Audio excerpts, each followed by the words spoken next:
It's a political issue nationwide, but there is a space downstairs called the community room. It's very large, it's televised. If you want to make a comment, you can come up here to make a comment. But there's rules, orders of how many people can be in a building, obviously the fire codes. So that's like an overflow area. So anybody who's down there will be treated just the same as here. And the reason Andy and I are here, because we know it's an emotional issue and we're friends with all of you. And obviously just want everybody to be safe. Everybody can have a political opinion, but we don't need to be at each other personally. That's what I'm saying. You know, preach kindness. I try to be a little bit of Andy at Mayberry if I can. So that's why I say that. So let's have a kind meeting, get along. Again, we'll have overflow. I'll be out there directing people. Thank you for letting me start that out. You didn't introduce yourself, sir.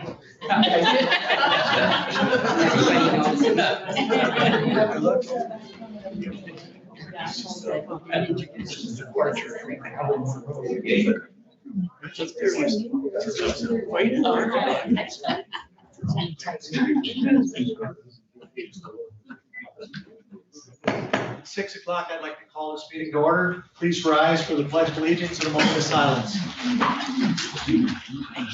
I pledge allegiance to the flag of the United States of America and to the republic for which it stands, one nation under God, indivisible, with liberty and justice for all.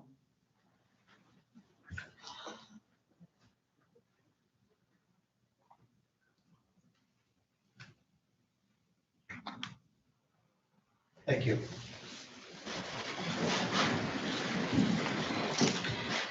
We have a roll call, please. Commissioner Robbins, Here. Commissioner Rushton, Present. Chairman Bunnick, Here. Commissioner Wessel. Here. Commissioner Sudiswittle. Here. Commissioner Algar. Here. Commissioner Wagner. Present.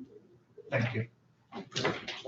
Before we begin public comment, I'd like to say, if you come to speak and you have an uncommon name or one that's people can't usually spell, if you would spell it for the clerk, she would put it correctly in the minutes. That would be appreciated. Also, I ask that there be no applause, no shouting, and no interruptions of people speaking. All letters and emails are being received and will be placed in the public comment. If you do get out of order, the sheriff is here and it will be his either him or his deputy will ask to have you removed from the room. So also, public comment does not engage the commissioners. It's really for you to speak to us, to let us know what you have. So it's not a question and answer period. It's a time for you to speak what you want to speak and what's on your mind. It is limited to 5 minutes per person. So I would just ask that you please respect that. Usually the administrator will time it, and if you go to the 5 minutes, I will notify you, and we ask you to stop at that time. I don't know if was there anything I missed? All right. So at this time, then it would be public comment, and we'll just try to take turns and come forward, please. Good evening, commissioners, and thank you for the chance to speak with you. My name is Gerald Schatz. I gave Commissioner Allgaier my card so you could spell it right. And I'm retired from the Center for Ethics of the Medical School and the Law School at Michigan State University, where I taught law and bioethics and clinical ethics and research ethics. I've also been associate faculty at the Pellegrino Center for Clinical Bioethics at Georgetown University. And by way of full disclosure, I have not discussed this testimony with anyone, including my wife, who chairs the Board of Health here. We keep our work very separate when we have duties to other people, hers to the board. Having said that, I will not speak on the ultimate issue here. I'm not even sure what it is. I do want to help you with some criteria for decision that we use in bioethics, in medical ethics. One is our notion of harm. Our notion of harm really is adapted from the tort law, and it's not just the probability of harm, it is the severity of harm that might ensue from a decision to proceed or a decision to forbear. Influencing that in our county is the fact that down the street at Munson, there is no pediatric intensive care facility. Another concept that we use in bioethics is the notion of burden and benefit. The big questions are just what is the burden and what burdens are being imposed or foregone and for whose benefit. And the third principle that we derive from bioethics and a lot of history is we do not use other people as our instruments. We want other people to flourish, and we have to be very, very careful about using them to serve our own purposes. And I thank you for your attention. Thank you. Anyone else? Can I give this to the secretary? I wrote it up so it'd be easier for her to take notes. Will be attached to that side. And my name is Ann Schluter. It's SCHLUETER. And you guys probably are used to my letter, so I'll just start out saying greetings. That's how I start out all my emails with you. I'll try and read fast so I can get through all of this real quick with you. Lisa Peacock has been giving dodgy, misleading answers to the commissioners with their faulty numbers with no algorithm for mandating or a returning case number plan. She has no respect for the following state laws by overriding with mandates. I'm requesting a vote of no confidence, removal with follow-up on reducing the health board budget. Lisa Peacock is being negligent in that she did not even look up the stats about mask mandates, their effectiveness from the year prior. I have emailed you all and cited the research with graphs, mask mandates, no mask mandates made no difference in spreading or slowing down COVID. Mandating didn't even matter when it was implemented early or at the peak of cases. This study was done across the US and showed mask mandates did not make a difference between states that had no masks or mandated. I have that cited for you over there. Trust the science that has been proven over and over again. A year's worth of research dedicating mask mandates effectiveness, and she didn't even think to look into last year's stats. However, mask mandates did increase illness caused by wearing masks, and that will be cited later in a bit. Lisa Peacock stated at the Benzie Commissioner meeting that she used the positive test case at Munson. How can you say confidently she is doing her job when Munson cases are out of her territory and according to the HSC 120175 measures to prevent the spread of disease, the health officer can only take measures when the disease exists in her jurisdiction. And counting other cases outside her jurisdiction is reckless, and it's also irresponsible. In Leelanau County, our cases are going down, have been since August 26th. When you look at the CDC COVID tracker, so why are, after the sudden downturn of local cases, would she mandate? Because she used numbers outside of her jurisdiction. CDC last posted September 6th data that we are at one of our all-time lowest points in cases. Why hasn't she gotten rid of the mask mandate before school started on the 7th? Because the numbers do not matter when Lisa Peacock rules over the commissioners, the health board, the school board, we the people. Because she never established even the percentage or algorithm to be used for mandating and noting nothing in return, just blind fear. What health officer doesn't put out an end date or return goal? And I quote from the duties of the Michigan health officer, an epidemic is defined as an increase in the number of cases above the number of expected cases of any disease, infection, or any condition of specific period, area, demographic segment to the population. Again, Lisa Peacock mandated and hasn't removed the mandate when cases are going down, opposite of what is declared an epidemic required for a mandate.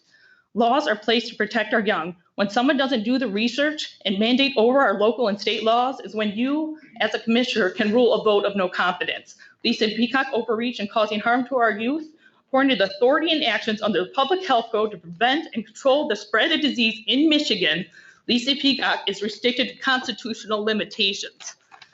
I would like to bring attention the Michigan law, NCL .1307B, child abuse, any restraint that negatively impacts breathing and any restraint. This clearly is prohibited by mask in school. If you see this act was Act 451-197 revised for the school code. There is no efficiency standards on child-side masks and respiratory under OSHA, but there are proven microbiology challenges as well as breathing difficulties that are created and exacerbated by masking children, requiring children to wear masks at a stage for contracting any infection, including COVID-19, and making the consequence of that infection much greater wearing a mask. In essence, a mask may very well put by children into increased risk, and if so, having a far more worse outcome. The fact that mask wearing presents a severe risk of harm to the wearer should standing alone not be required for children, particularly given that these children are not ill, have done nothing wrong, and that would warrant the infringement on their constitutional rights and body autonomy. Promoting use of a non-FDA approved emergency use authorization mask is unwarranted and illegal. This mandate is a direct conflict of Section 36 BB1A, Section 2, Part 1, Part 3, which requires the wearer to be informed of the optional to refuse a wearing of such device, misrepresenting the use of masks as being intended as a microbial, antiviral protection, or misrepresenting masks as use as infection preventing protection and defensive practice. Okay, part of the FTC. Anyways, I'd like to close with the COVID-19 facts of Michigan Local Law Department. The Record of Public Law says, above all, health officials at the state and local level need to protect their credibility in the public health in the context of the field Anyways, the health department loses its credibility, it loses the community trust. This is the health board. You need to follow it. Thank you. My name is Barbara Schneider. I live at 8583 Maple City Road. And I think I just need to counter this. You're muffled. We can't hear you. If you can't hear me, well, I'm going to talk through this mask. So please try your best to do so. I'm coming here today because I want to thank the Benzie Leelanau County Health Department for keeping us informed and keeping us safe. I agree with the publisher of the Enterprise that this is not a divisive issue. This is a health issue. If this means I have to wear this or get a vaccine so that I can protect the children of Leelanau County, the children of Michigan, the children of the United States, the children of the world, to get rid of this COVID pandemic, I will do so. That is not a big ask. This is a terrible pandemic that we've been dealing with, and we need to rid it. I have one, my sister-in-law has died of COVID. I have a very good friend that died of COVID. A young woman, a sophomore in college, came to my house visiting me with my granddaughter who has long-term COVID. She can barely walk. This is not a hoax. This is not a joke. We have to do what we have to do to get rid of this pandemic. And you can, the children are getting on the school buses. They are not upset. I'm watching them through my window. The bus drivers are wearing masks. They are doing what needs to be done to get rid of this pandemic. And I will wear this. I will get a vaccine. I will do whatever I can to protect our citizens, our constituents, the people of this world. So thank you. Thank you. Please come forward.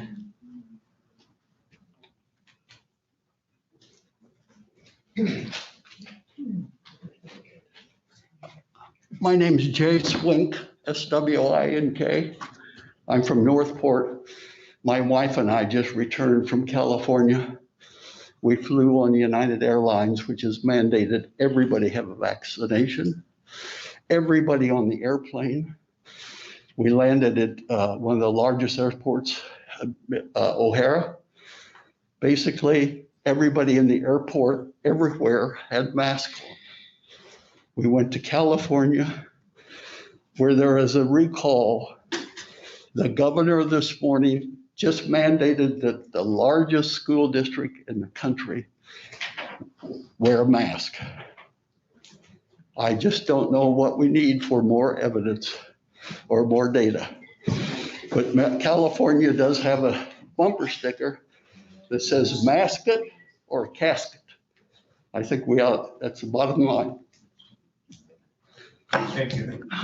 We have somebody want to come in from the door? Oh, sir. A minute.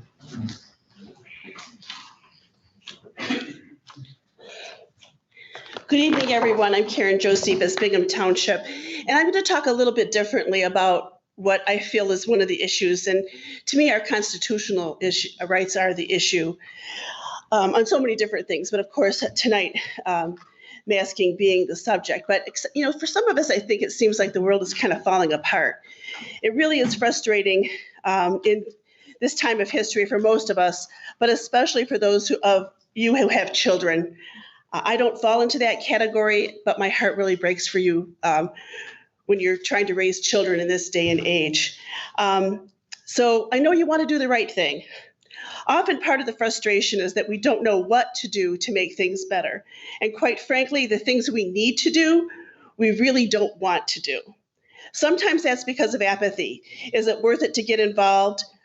Most of the time we don't get involved because we don't have the time, and I'm so thankful that you are all here tonight. I am encouraging you to get involved just like you have tonight. I get it because life is busy. How can we fit another thing into our lives? But as you can see, it seems our world is falling apart in many respects, but mostly because we're busy with life. We've taken our eye off the ball, but like my dad said, you're either part of the solution or you're part of the problem. While there are commissioners and politicians I disagree with, I really do appreciate that they are part of the machinery that drives our government. It is not an easy job. Do you think it's fun for them to sit through all the monthly presentations, listen to all the complaints, have to be knowledgeable about all of the related business that affects what they represent, and then be ripped apart for a stance by someone who at best doesn't agree or at worst spouts off an opinion that has no basis in fact? So I commend all of you for being here tonight because you're standing up for your rights. So I'm encouraging you to be part of the solution. I'm calling on you to help things work to make the world a better place for your kids, for all of us. Let your passion guide you to the area you feel you can make a difference. Get on a community board. Perhaps your passion is the school board. Perhaps it's a planning board, a township board, or even the Leelanau County Commission board.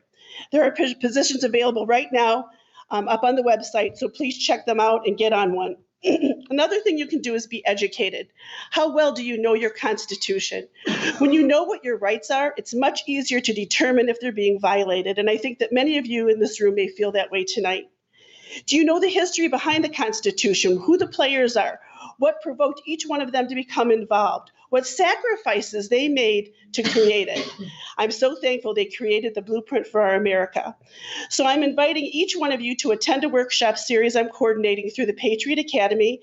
I have a choice of live person workshop on Monday nights or virtual Zoom workshops on Thursdays. Please see me. I will hang around to the end of the meeting if you would like a flyer describing it and how to get into how to take part. And I forgot to tell you that these workshops, are free. However, let me remind you, your freedom is not free. Let's make sure we earn what so many died in vain to provide for us and not let freedom slip away. Thank you. And I'll look at this too.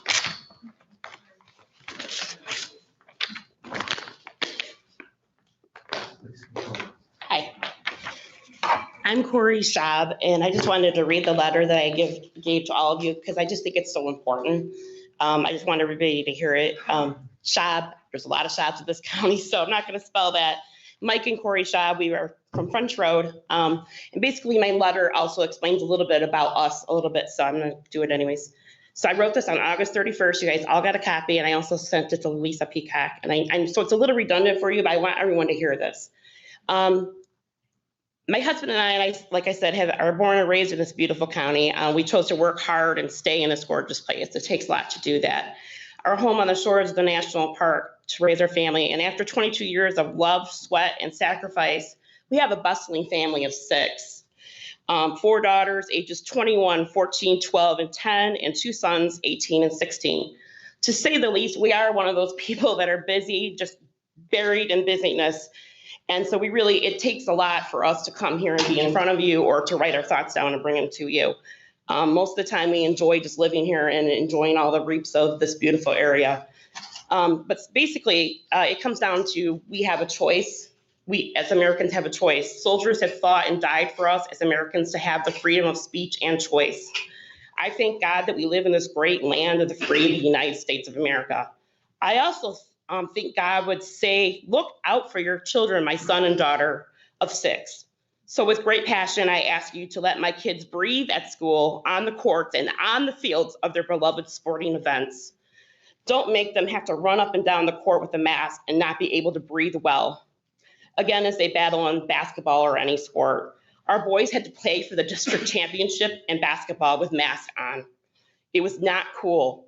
They were not able to breathe properly. I saw my son with allergies, having an asthma, having a hard time with that.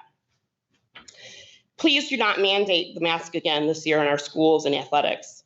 The kids are 99.9% healthy, and when they're sick, we make the common choice of staying home, the common sense choice.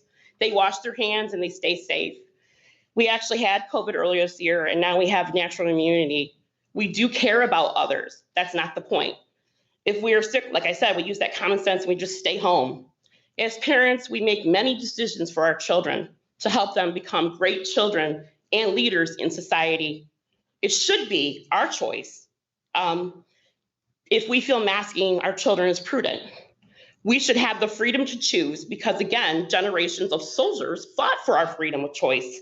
Please do not take away our freedom. Let us, as parents who know what is best for our babies, choose. Speaking from a mom's perspective, if you have carried 6 babies full term and 2 that ended with no baby, and then push those 6 babies out, believe me, with each push, I was instilled about what was best for our babies. I do know the facts show that actual amount of deaths attributed to COVID is low in our county, and also the actual amount of people in our county with COVID is low. So I need to ask you, what facts or evidence are you basing your decision to mandate masking in our schools? While you're asking yourself that question, know that we, as proud Leelanau County residents from birth until now, who work hard to stay in this county, want you as our elected officials to know that our healthy kids deserve better. They deserve to live like we did and grew up in this beautiful, humble, beautiful place. We didn't have to be masked all the time. We could run around and just enjoy life. We grew up breathing the fresh air at all times, indoors and out, because remember, we have the best air around. Let our kids breathe every day as they go to school, gym, or field. Please hear us. We are your Leelanau County taxpayers. They have been here forever, and we want to be able to let our kids interact with smiles the way God intended. God did not make our babies with these masks, so we ask for the ability to choose for ourselves a basic freedom, and we ask you to end the mask mandate. Your concern, citizens of 6, dad and mom of 6, Leelanau County, born and raised. We're alumni of this county. We came back. I went to Michigan State University, I have a bachelor's degree. I'm working all the time as a teacher assistant, and I'm a citizen that really cares about my children. And I think it's our choice to choose for our children. Also, all those that would like to make a choice for their kids, please stand, even if you're downstairs. It's this kind of demonstration that we're not asking. Oh, sorry. I'm sorry. I didn't know that. I did not know that. Thank you, Carter. Thank you. Good job.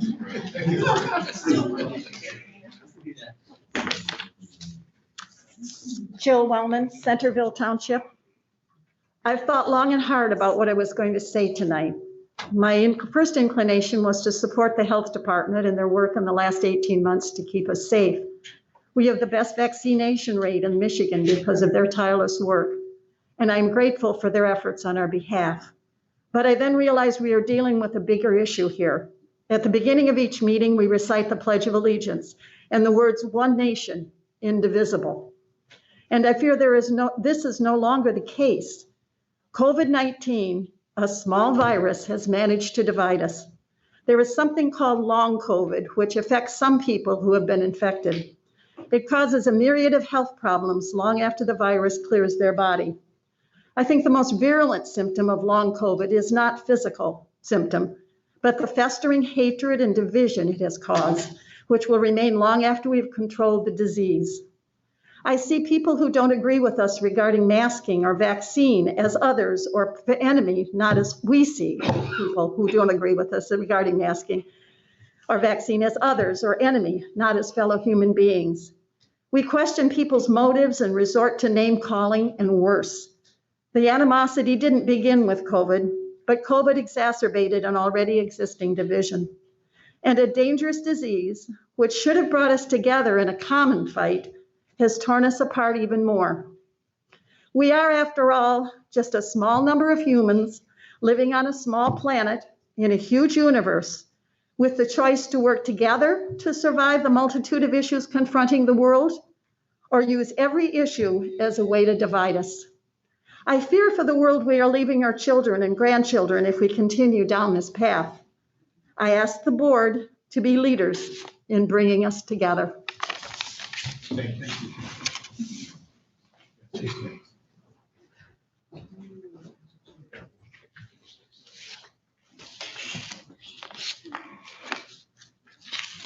Good evening. I'm Dr. Hilary LoomisKing. I'm an Elmwood Township resident. I'm here today. Oh, yes, sorry. Loomis, Loomis -King, King. I'm here today on behalf of 5 pulmonary and critical care physicians who reside here in Leelanau County. Dr. Charles Gwisdala, Dr. Deborah Oakes, Dr. Shiloh Tackett, Dr. Timothy Volbrecht, and myself. We are also active community members and parents who are raising or have raised children in Leelanau County and fully support our health department. The 5 of us have over 100 years of combined experience in treating lung diseases, both in the outpatient setting, as well as the most critically ill and ventilated patients admitted to Munson's intensive care unit. COVID-19 is a terrible disease. It can impact multiple organ systems, but primarily causes critical illness and death by way of respiratory failure. The past 18 months of treating patients with COVID-19 has been trying on nurses, doctors, healthcare personnel, and the medical infrastructure as a whole, as we all know. We have witnessed countless deaths, not to mention chronic respiratory and other long-lasting debilitating consequences of this virus. We wish it on no one. Fortunately, we have 2 tools that, when used in combination, are the best way to combat the virus's spread. First, we know that scientific studies have shown that our COVID-19 vaccines are safe, extremely effective in not only reducing death, but also hospitalizations and community spread of COVID-19. They work, and all of us as pulmonary and critical care physicians have received them. Our health department has done a superb job of educating the community, helping facilitate vaccine access throughout the county, and that is evidenced by our county's high vaccination rate. We have been honored as physicians to live in this county with such an active leadership within our health department. But there's still work to be done. There are large pockets of our adult population who remain unvaccinated. Vaccines are available to some school-age children, 12 and older, but their rates here do not match those of the general population, with only 32% of children aged 12 to 15 and 40% of children aged 16 to 19 being fully vaccinated per the Michigan Vaccine Dashboard as of September 6th. There are no vaccines yet approved for children under 12. The science also demonstrates that those who are not vaccinated, masking is another best practice for blunting viral transmission.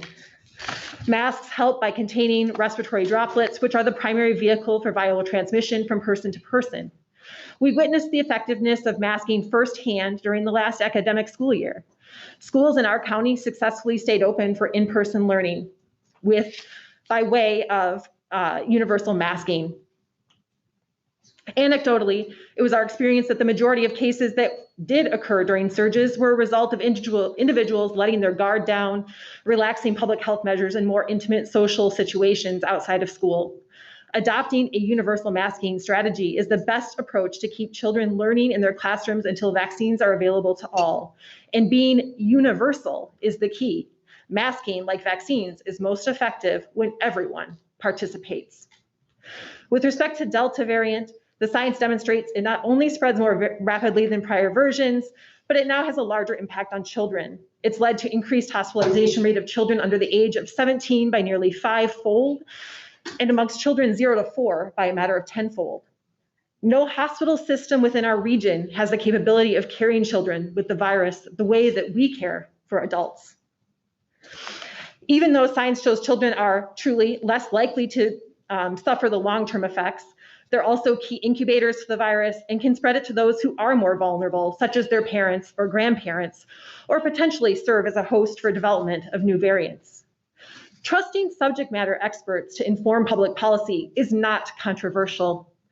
This board routinely does so, seeking and following advice on issues affecting the county, such as protecting the environment, incentivizing affordable housing, expanding internet connectivity, following the law.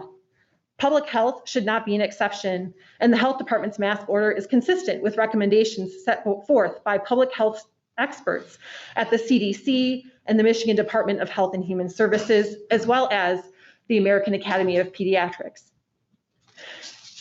It has been reported that the board has already sought corporate counsel and been told that they cannot, okay.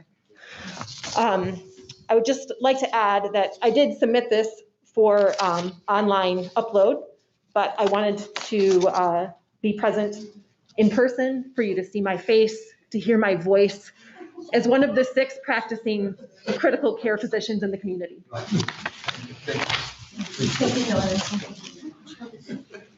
Why are people laughing?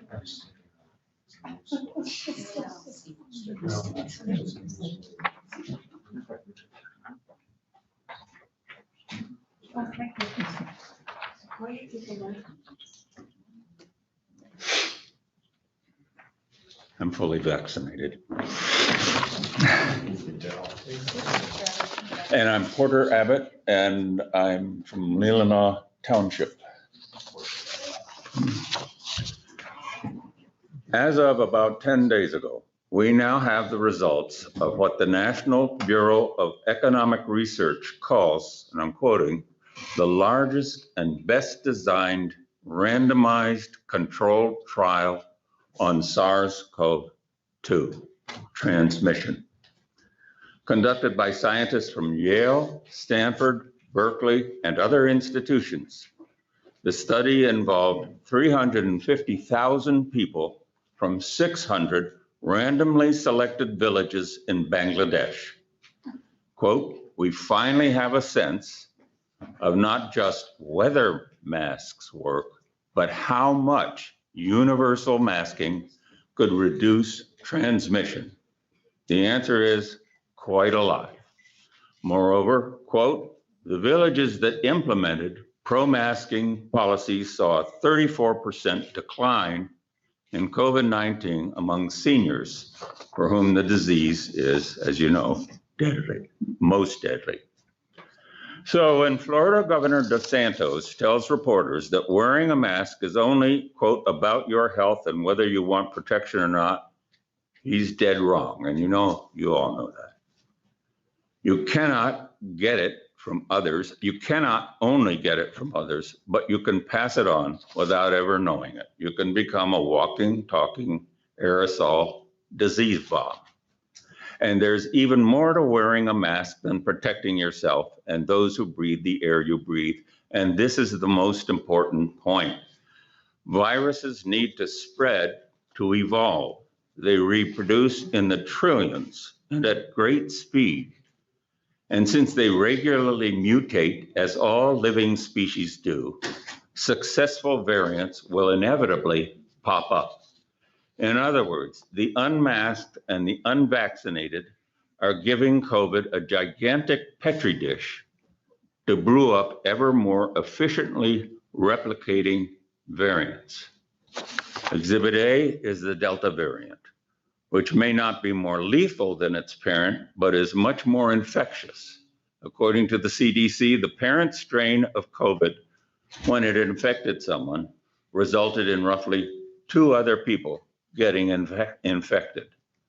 The Delta strain, when it infects someone, typically results in about 5 others getting infected. Little wonder that it is now the dominant strain in the US. We are simply lucky that we haven't been hit with a more harmful, deadlier, and even faster spreading variant. In short, we cannot depend on unmasked children not infecting their classmates or bringing home whatever new variant is circulating. It is not hard for children to understand this and to understand that wearing a mask is actually an act of patriotism. A way of joining together to fight a common enemy. Thank you. Thank you. Please speak, but please, no talking in between, and making comments or laughing while people are speaking. That gentleman that just cited that study failed to tell you it's not peer reviewed yet. Why isn't it peer reviewed? It's so full of Swiss cheese, you can drive a semi through it. That's why they're not asking for peer review. That study, and I'm not going to get too deep into it, was done in a third world impoverished population. Once again, there's so many holes, it's not going to be peer reviewed. As I mentioned before, 19 RCT studies, which is the gold standard of medical studies. RCT is randomized controlled trials. That is the study you want to look at. Observational studies, as this good doctor cited, they're full of biases. That's why the only valid studies are RCT studies. CDC keeps moving the goalpost. Every time they come out with something new, it's constant. Getting on mask. Doctors are not responsible for masks, and neither is the medical community. The people that are responsible for masks are OSHA. They're the ones who label masks and label it for what it's supposed to be for. Anybody pick up a box of masks? What does that mask say? Warning, this mask does not prevent viral infections. They're the experts, not the doctors. And this particular virus is probably what, Doc, 1,000 times smaller than a flu virus? 100? Nonetheless, those masks can't even prevent influenza. You're supposed to be talking to the community. Yeah, I'm talking to everybody. Thank you. By the way, kids dying, this is fear porn. This is what they're very good at, fear porn. 0 to 14, the chances of surviving COVID-19, 99.995%. But we're masking these kids like they're all going to die tomorrow. Spanish flu. What was the #1 reason people died from the Spanish flu? Not the flu, bacterial pneumonia. Take a look at any picture in that time period. You'll see everybody wearing masks, and I mean everybody. It was pretty much 100% compliant. Same lockdowns as being done now. The numbers of COVID cases. Did you know that the PCR test just faced a FDA recall, class 1, that those tests are 95% inaccurate? That's why the flu disappeared last year. When they tested you, you could be tested for the cold, the flu, or any other virus, and it came up positive. So what are the numbers if they're 95% wrong?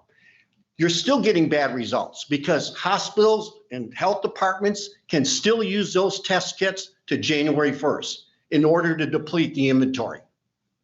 So the numbers you're seeing now, you're not seeing an increase in hospital bed space or beds being tied up. We're normal. Same thing in the year 2010 or 2000. There was a study done by Michigan Capcom. There's no real increase in hospital beds. And if there are, it's because they don't have the nurses and doctors, because they're quitting. Just like the 103 nurses down in Houston quit.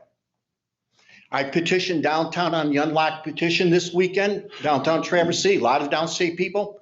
3 nurses quit because they were forced to take the vaccine. They refused to take the vaccine. Israel, you talk about hospitalizations. Israel has the highest vaccination rate, over 80%. They've had a surge in cases. Guess what? 50% of those cases or hospitalizations are from people that have been vaccinated. They just approved their 3rd booster shot. They are now in discussions about a 4th booster shot. Because here comes the MU variant, and the Zebra variant is warming up in the bullpen for next year, right before the election. What else can I say? Oh, what can the board do with the health department? What are your options? They're limited. Vote in no confidence, ask for her resignation, and reduce her budget. When you start masking up kids and my grandchildren, you cross the line. And that's the way most parents feel. This is pure BS. You don't mask a kid up like that. Any speech pathologist would tell you grades 1 to 3 are critical. And now you're going to put a mask on them? I'm tired of the fear porn. It's one crisis after another with the left. That's come to a conclusion. Okay, I'll come to conclusion. Well, sign the petition. Oh, by the way, last year, the average death rate or the average age of death in the United States is 78. With the COVID-19 China virus, the average age of death is 78. No difference.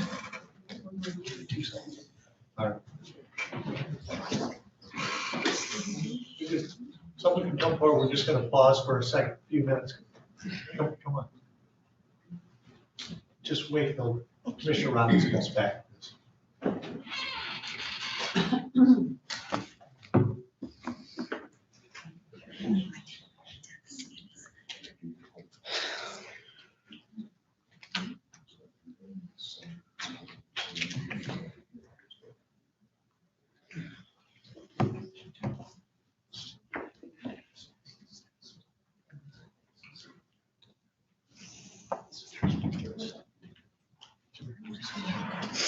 I think we just go ahead. He said he'd be back in a minute. Okay, Yeah. my name is Rebecca Guff. I have written several letters, including to you. I've been told that to make personal sacrifices, and this is like following driving laws. Thanks for the laugh. I've been told the commissioners are unable to do anything about the health department and the decision made. I'll tell you why these decisions are being made. The CDC, the funding they are providing to the school to do this, and of course, bureaucracy. Why and how are we even trusting these numbers that they are providing? Variants will continue to come, so we will just mask for the rest of our lives. If kids and parents choose to keep their kids home, virtual isn't an option. So now kids' needs aren't being met. How is that going to work? All over a mask? Why do kids go to school? They're supposed to learn how to be productive members of society. How is this going to happen when higher ups seem to have something else in mind and are not leading by example? My children will not be pawns in this game. I will ask again, provide me the numbers that masks work and I will mask them, no questions asked. Provide the science and data that everyone uses as an excuse but never provides. Why? Because it doesn't exist. I worked in CPS, Child Protective Services, for 15 years. I've worked with thousands of families, 3 different states. I knew what was best for children, trust me. If I had to remove a child, could I just do it? No, of course, because that's silly. I had to prove that something was going on because of their parental rights. This is seriously borderline child abuse. If my child gets pneumonia, strep, respiratory issues from a mask, guess what? That's not going to be on me. That's going to be on everyone else making these choices for my children. Here's another question. If everyone is wearing a mask, 70% in this county is vaccinated. How are so many people positive? A 300% increase? As of 4 p.m. today, on the Leelanau website for the health department, 3 people were hospitalized in Benzie and Leelanau County. So that's like 2 hospitals there, I think. That's not 300% to me. Sounds like a big scare tactic. College games have started, thousands of people at games, shoulder to shoulder, playing contact sports, but that's okay. Thousands can walk on a bridge. Why? Because it's outside. You can walk into a restaurant, sit down, have a meal, but a child cannot go to school without a mask. Oh wait, my 5-year-old can go into a school without a mask, but my 6-year-old cannot. How does this make sense? Just like he was saying, kids need to see faces, they need facial expressions. They need to learn how to know when they hurt someone's feelings, when someone's happy. I'm not sure what the schools in Leelanau County get per child, but people have threatened to take their kids out of school to homeschool. And I'm not threatening, I will. Why haven't I done it yet? Because I hope to see this change. My kids need socialization.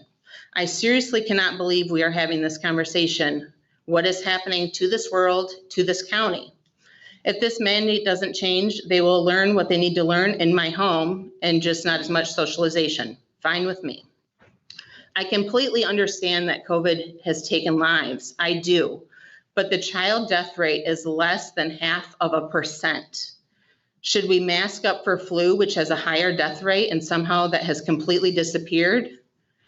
Oh, and don't assume my kids will be getting a poke when they are able. I have personally heard of several people having erectile dysfunction, deafness, stomach problems, cardiac issues, and reproductive issues, personally, but that's not broadcasted anywhere. I will end with this. Why did you wear what you did today? What did you have for lunch? What did you drive? You got to choose those things because that's your choice. You got to make those decisions, but I can't make a health decision for my child. It's an infringement of my rights. If people want to wear a mask, let them. If they don't want to, why make them? What in the world is happening? And it's not the parent's choice. What happened to my body, my choice? I just wanted to show this. I don't know if anyone else saw this today. This is on the Enterprise, front page. 2 kids getting off a bus. 2. 1 kid is not wearing the mask right. So what's the point? That's 50% right there. Just saying. Thank you.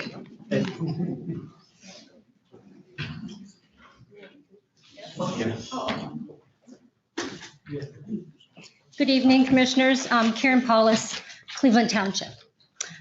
First, I'll give my credentials. I don't have a whole alphabet after my name, but I do have 18 years at Munson in infectious disease control, working with those doctors and in private rooms.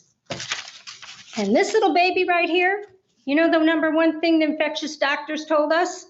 Get in that room and get out within 15 minutes, because after this is wet and it gets wet from your breathing, it's no good. Throw it away. Also, your wonderful, benevolent health department leader is having you use these with no bio-waste receptacles to get rid of them in. This is considered bio-waste after you have it on. That's common sense. I can't believe the respiratory doctor didn't mention that. Also, I'd like the people up here or behind me to stand up if they signed a co-parenting agreement with the government or the health department. Anybody into co-parenting with them? Ma'am, it's already been, please, don't ask people to stand. Clap. So these are worthless after 15 minutes. Also, let's do a little science lesson. What grows when there's darkness, there's heat, and there's moisture? All you get from covering your mouth with this, bacteria. The biggest thing from this is bacterial pneumonia and pleurisy. And for children, it's even worse. Let me look what else here. That's pretty much it. I mean, 18 years in infectious disease control. And the doctor tells you get in and get out in 15 minutes because these get wet. I'd also like to request that perhaps you ask the school and our health department to collect at least a dozen masks every day and have them tested. So we know what's in those masks at the end of the day. Because I'll guarantee you, there's bacteria that'll kill your child faster than any boogie woogie COVID.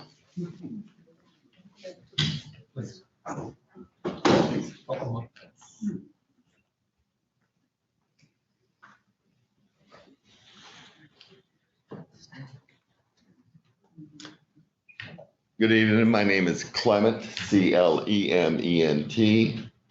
Last name is Sutman, Suttmann. And the reason I showed up at tonight's meeting was simply to give a personal testimony. But after listening to people present their points of view and their personal statistics, or I shouldn't say personal statistics that they've quoted, I majored in statistical analysis in college. I was a turnaround specialist for 4 companies. And I ended my statistical career keeping stats for boys and girls soccer teams for 16 years in this county. And what I hear tonight is we are examining ourselves in the context of Benzie, Leelanau County. And this is a much different place than the rest of the world. First of all, we have a lot of open space. Okay, we have a lot of places where we can go and not be worried about wearing a mask. This is not true elsewhere. In fact, it's not true probably in 95% of elsewhere. In my personal experience, someone from elsewhere visited here last summer and brought the virus with them. And virtually everyone in my nuclear family got infected with COVID, including me. So I think we need to stop thinking in terms of just us, okay? Because it isn't just us. It's all over the world. And I could sure quote statistics just like everybody else has. And I'm not here to say the non-mask wearing people are right or the mask wearing people are right. I'm just here to say that I was infected with COVID because people did not follow mask wearing rules. Is it their right to infect me with COVID? I don't know. As a result of that, and I am immune and neurologically compromised, the main disease is Parkinson's. The effect of not just the disease, but the shots themselves acted as a catalyst to create long haul effects called COVID heart irregularity. Okay. So I'm a victim of having gotten vaccinated in terms of how it affected my health. But I would also do it again in a heartbeat. I would go through it again in a heartbeat because as a statistician, I understand the science, and the science is overwhelming.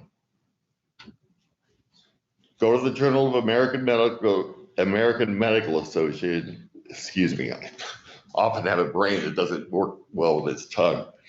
Go to the Journal of American Medical Association, which is the most respected organization regarding anything to do with anything medical. And you'll find 10 studies from nonpartisan, non-religious medical institutions like Mayo Clinic, Cleveland Clinic, various universities, dealing with mask wearing versus non-mask wearing in the United States of America, not in some other country. And just go examine the facts for yourselves. You know, I don't need to quote those statistics to you. I can just tell you that, you know, as a result of someone not wearing a mask, I've had about 9 near-death experiences in the last 8 months. You're going to have to conclude, sir. Well, that says it all. Thank you. And thank you. Thank you for your service. Really, truly. You know, despite varying difference of opinions, we really appreciate what you people do. Thank you. Hi, my name is Ginger Newman, Casson Township, and I actually have 2 young elementary age children who are being affected in a local school district by this mask mandate from Lisa Peacock. I am here tonight to ask this board to do what they know is right, and that is to leave the job of parenting our kids up to the parents. You can do that by asking Lisa Peacock to rescind her mask mandate that unfairly targets our children. You can also issue a vote of no confidence to Ms. Peacock. Many of us have emailed all of you, and we received politely worded blow-off statements from some of you that there was nothing you could do. Well, I just listed 2 things you can actually do. Our children were so excited to begin this school year, to see their friends, to learn new things. And after only 3.5 days, that excitement has dimmed. They come home and tell me how many times the teachers interrupt lessons to tell kids to pull their masks up when they've only lowered them to get a breath of fresh, clean, healthy air. And they tell me how the principal goes classroom to classroom, singling out those students whose masks are not masky enough, even when most of these same ones were worn last year.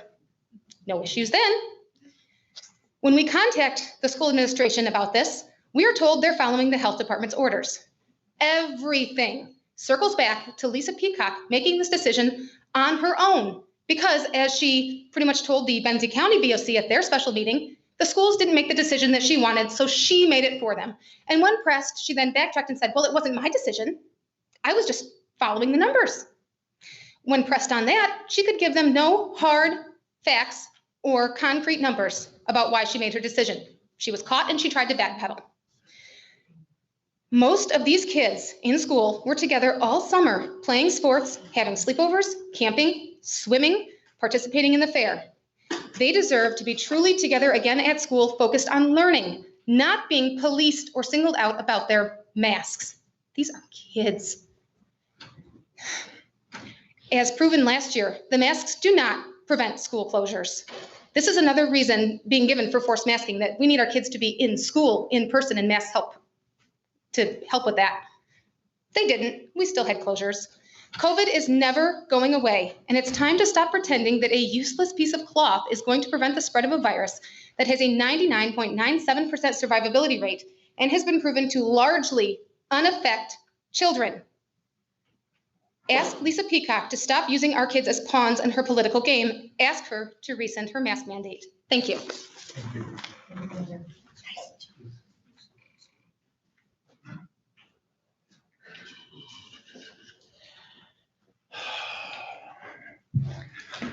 Good evening. My name is Jim Culverstead in Lake Leelanau. A couple things. My understanding is that masks are designed to do 2 things, basically.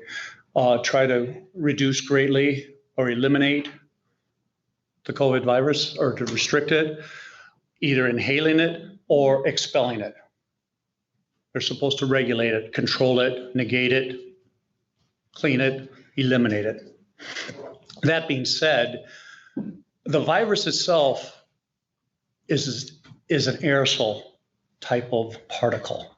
In other words, it floats freely in the air. It will gather with moisture that collects on different fabrics and different things, but it is airborne. And the particle itself is approximately the same size as any particle that you would find that gives off any type of scent or smell. If you look it up, and I suggest you really do, whatever source you want to refer to investigate it or to check it out, it's approximately 3 millionths of an inch, something that you can't see. You can't see. So it's an aerosol. It travels in the air. You can't see it. Now, what are the masks? What are the masks capable of doing? What are they capable of trapping? Well, as I said, it's about the size of any kind of scent. If there was a skunk out in the lobby right there and he happened to spray something, we wouldn't sense it right away, but I'd put money on that even people that are masked up, eventually that would waffle into this room. That scent would drift, it would travel, and it would penetrate whatever facial covering you've got. It's a scent, it's aerosol. The size of it is about 3 millionths of an inch. N95 masks, if you look it up, are designed in the places I've looked to protect down to 3 millionths of an inch, which means, yes, they could stop it, but there's more and more you hear evidence of if it's fitted correctly. So my point is, even with a mask, a good quick test would be if you got a mask on, put it on, spray some perfume or some scented disinfectant and see if you can smell it. If you can smell it, that same particle is getting through. Okay, it's a simple test. For a visual thing, I was trying to think, what visual can I do? Well, my kids play baseball. So all I'm thinking is, if I'm behind the backstop of a cyclone fence backstop, and I've got 100 people with a handful of marbles the size of my fingertips, and they were gonna marble me, stone me, and the only protection I had was that cyclone fence. And I'm being pelted with something that's smaller than that cyclone fence, I think I'm probably going to feel it. Some of it's going to be stopped for sure, but I wouldn't want to bet that I'm not going to have some bruises at the end of the day. That's basically it. A lot of things were discussed. I'm just trying to look at it logically. How big of a thing are we talking about? And you do the research. It's only about 3 millionths of an inch, and see what these masks are designed to do. I mean, really, what are they stopping? Test it with smell. See if it keeps smell out. That's it. Thank you. Please.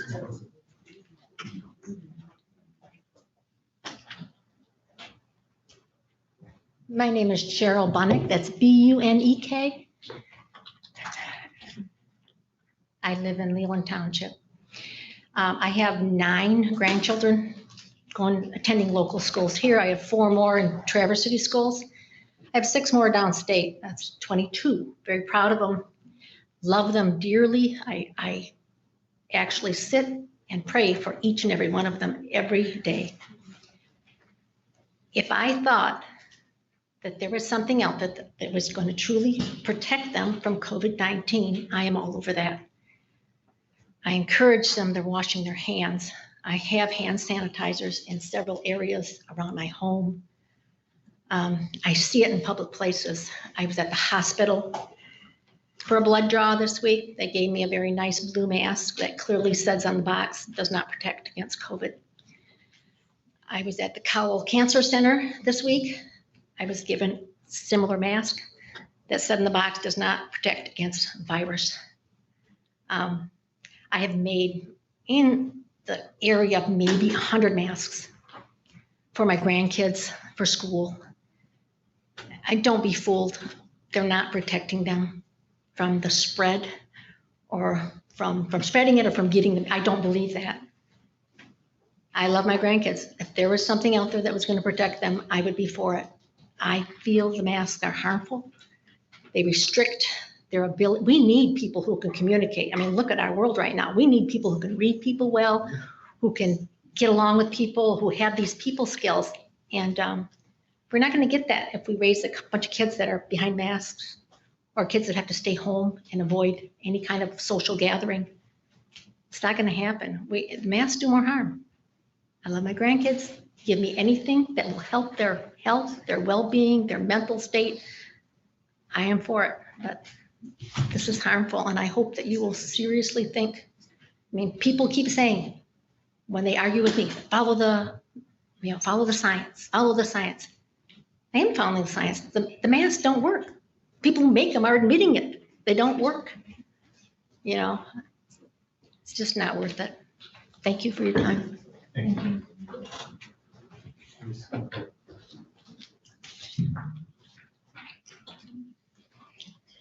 Karen Zamitis, Leland.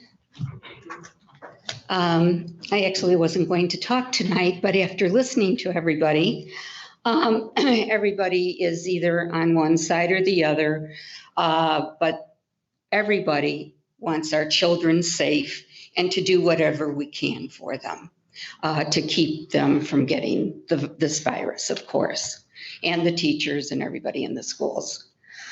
So instead of do we wear masks or not, because maybe they help and maybe they don't, and maybe they do more harm than good, etc. Why don't we do something positive?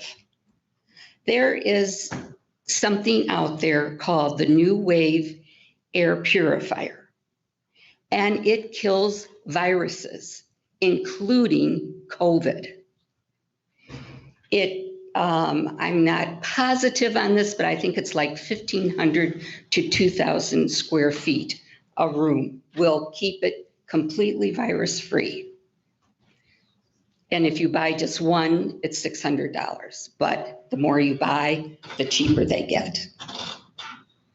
Now, we happen to have purchased one. I have no interest financially or anything in it. We just saw it on TV. My husband has a lot of medical problems. We thought this might help us. Well, I would say it definitely helped us. We had many meetings during the COVID period where you weren't supposed to meet at our house. And no one ever that came to our house got sick, nor did we. And this was before the vaccinations and everything, and afterwards also. But let's try to look for something positive that we could do instead of this wear the mask or not. There might be other things out there, but I know this kills 99.9997 or something % of the viruses. And it's economical to run. It runs on electricity. It comes with all the filters it needs for 5 years. I think we should be looking for other solutions. Thank you. Is there anyone out in the hallway? Yes, please come in.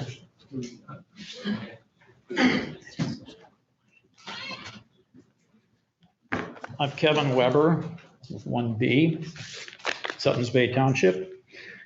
I'm a recently retired family physician at West Front Primary Care in Traverse City.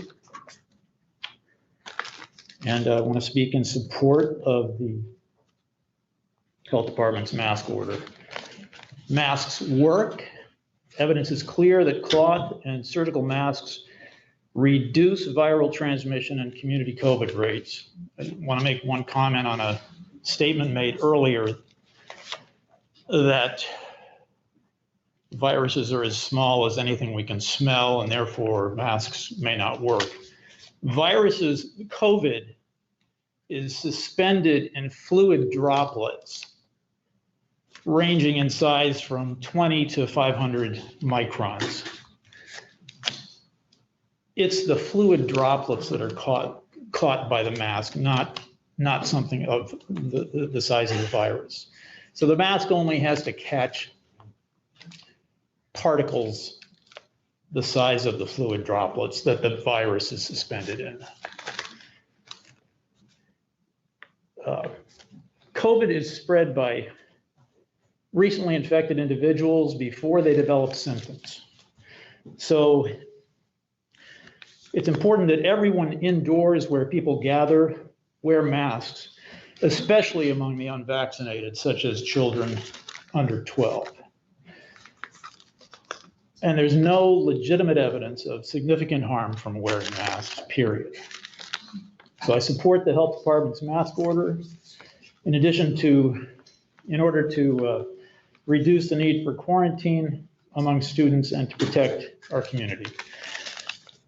Teachers I've spoken to are concerned that each time a student is infected, tests positive, they have to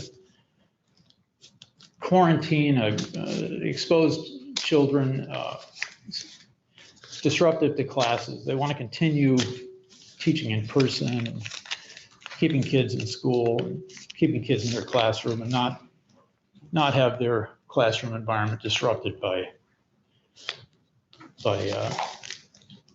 increasing levels of rates of infection in the community. So I support the Health Department mask order. Thank you. Thank you. Thank you.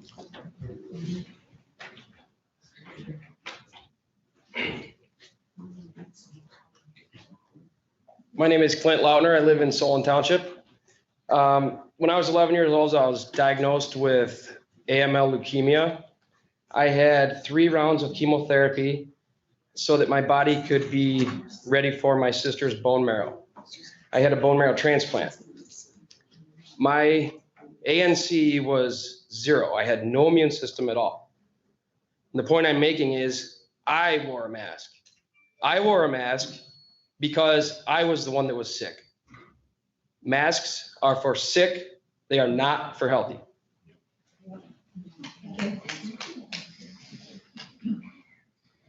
In the back there, please.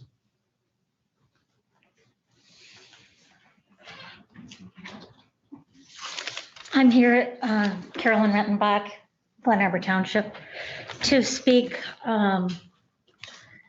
in gratitude for the Leelanau District Health Department. You have a group of professionals that are extremely versed in their job and are doing a wonderful, wonderful job for our county. They're doing everything that they can to keep our county safe.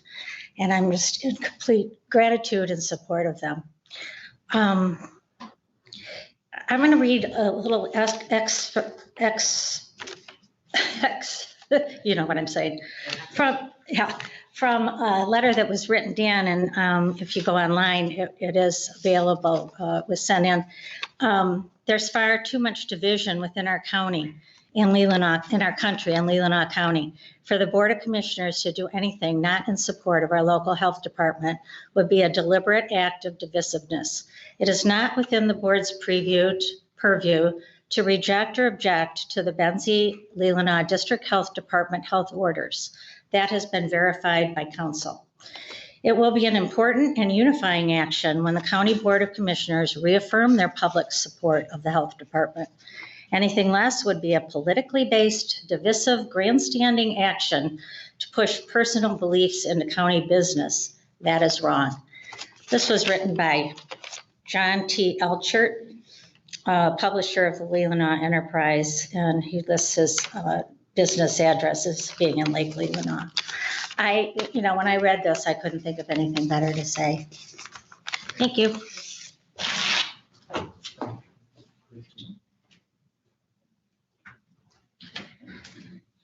I'm in Leelanau County. My name is Wendy Kozalka. Just a little background. Please identify yourself. Wendy Kozalka. I live in Lake Leelanau.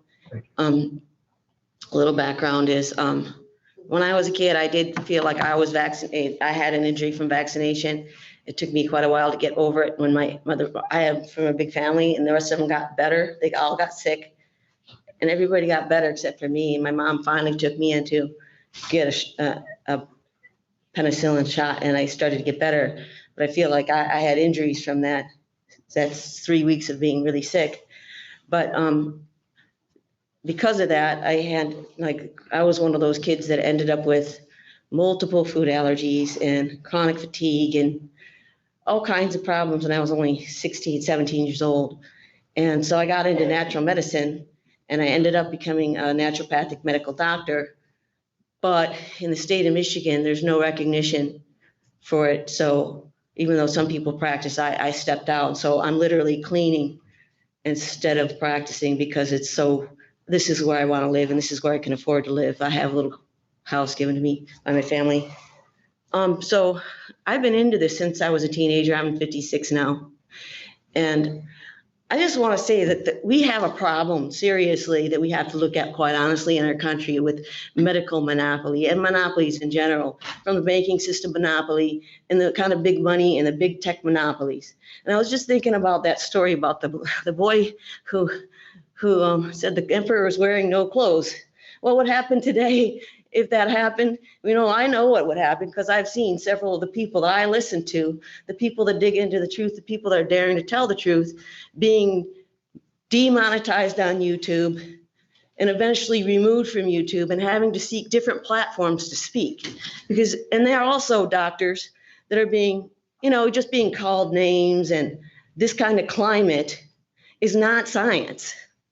When you don't look at the opposition and what they're saying and look at point per point, study per study, look at the numbers, look at the math, look at the primary research, that's real science, not dragging you around by the nose, telling you what to do and threatening your life if you don't go along with the crowd. Somebody said on WTCM recently, I'm more concerned about herd mentality than I am about herd immunity. And I agree. I'm getting scared, not of the virus whatsoever, because I know about what to do to cure and to prevent the virus. because I know about natural medicine. I know about what they're not telling you, and I know why they're not telling you it. Do you know why they took hydroxychloroquine off the table?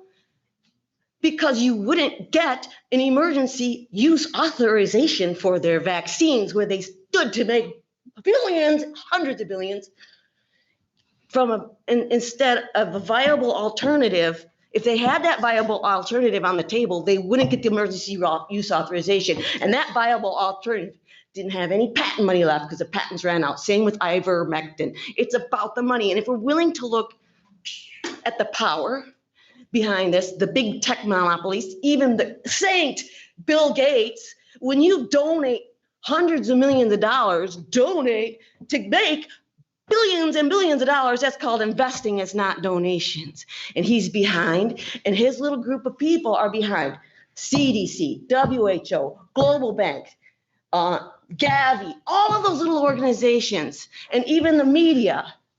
He's in the money, and they have patents. And we're donating, and all the governments in the world are donating based on they're blowing these alarms and getting everybody scared, and they're donating hundreds of millions to research, and then they go make patents and make millions of dollars. And then the people who get injured, killed, or devastatedly damaged for life get no compensation because they put it in there that they don't get any compensation. There's no legal liability to the companies. Good for them, bad for us. We give them a bunch of money. That's supposedly government money to a government organization, not a bunch of private people making their pockets filled, just like our banking system.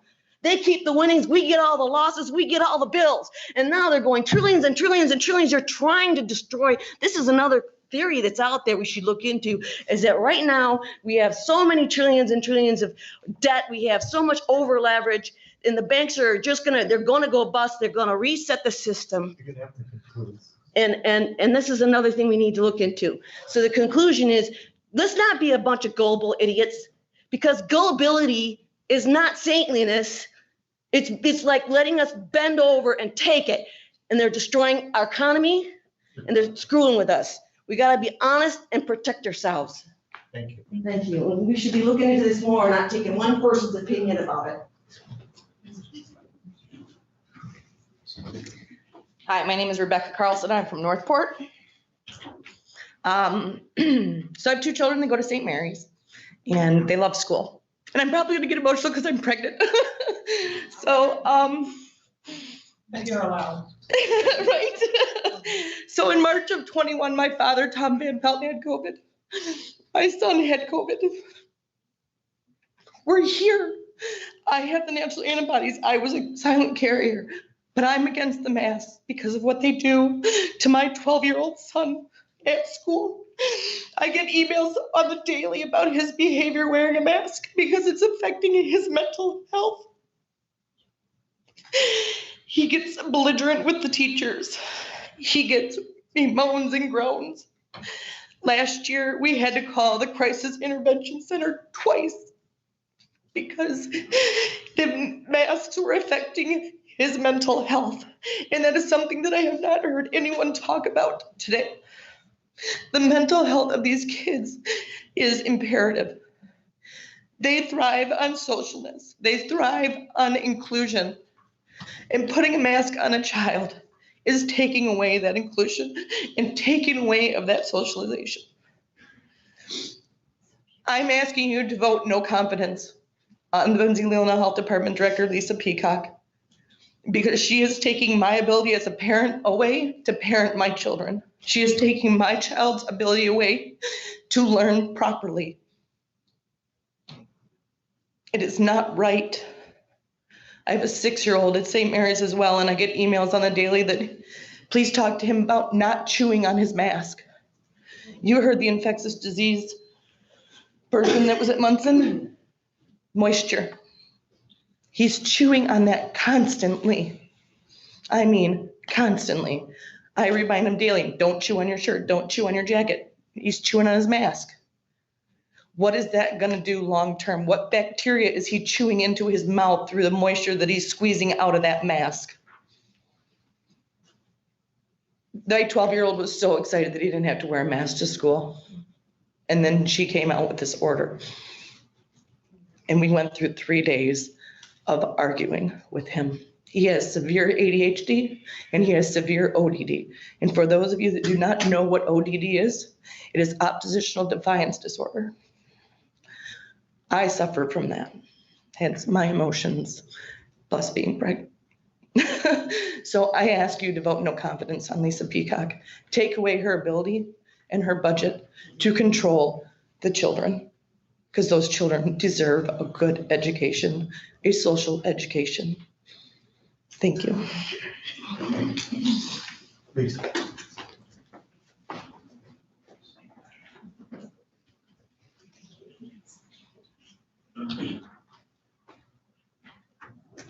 Good evening. My name is Linda Shimmick.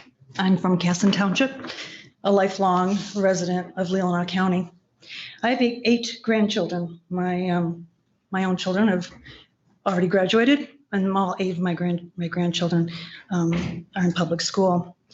I'm looking at this COVID. The division is so sad, and your job as sitting there listening to all of us, it sucks, you know. And I wouldn't want to be in your chair.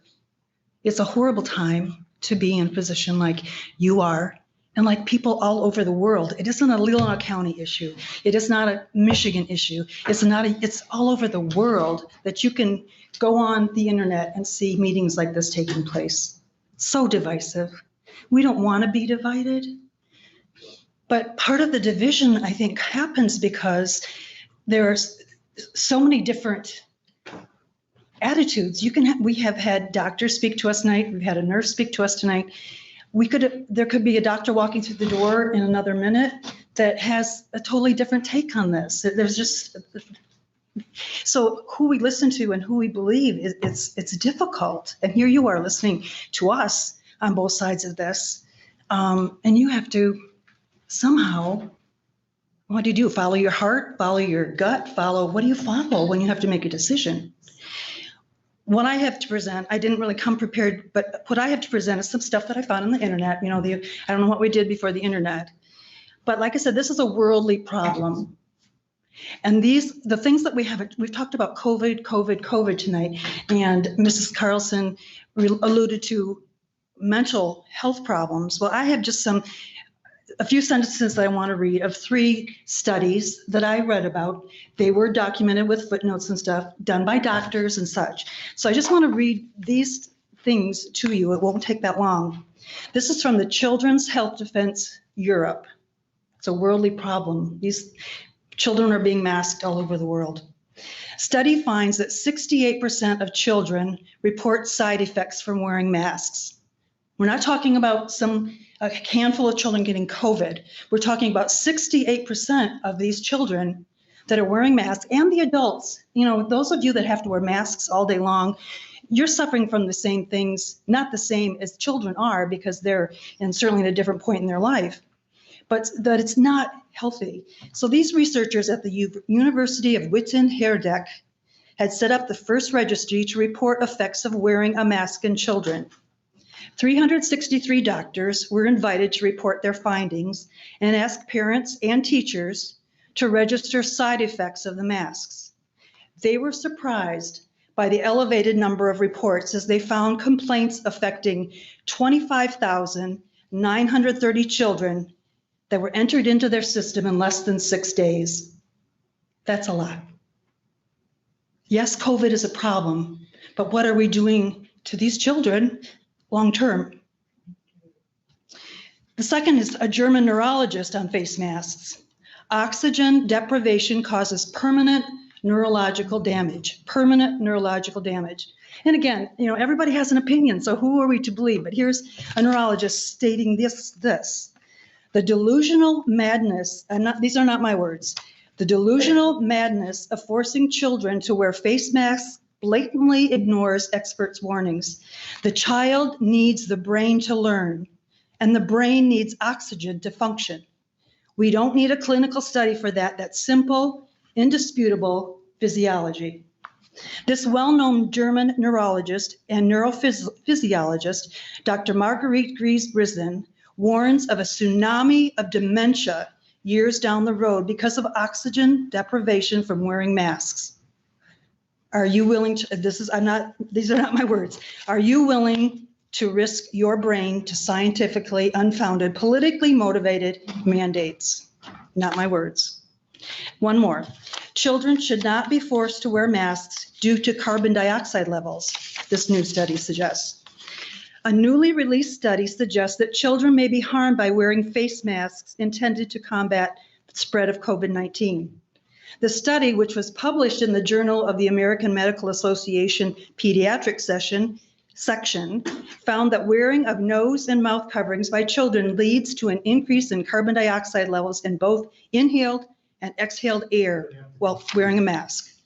The last sentence of this, we suggest that decision makers weigh the hard evidence produced by these experimental measurements and suggest that children not be forced to wear masks.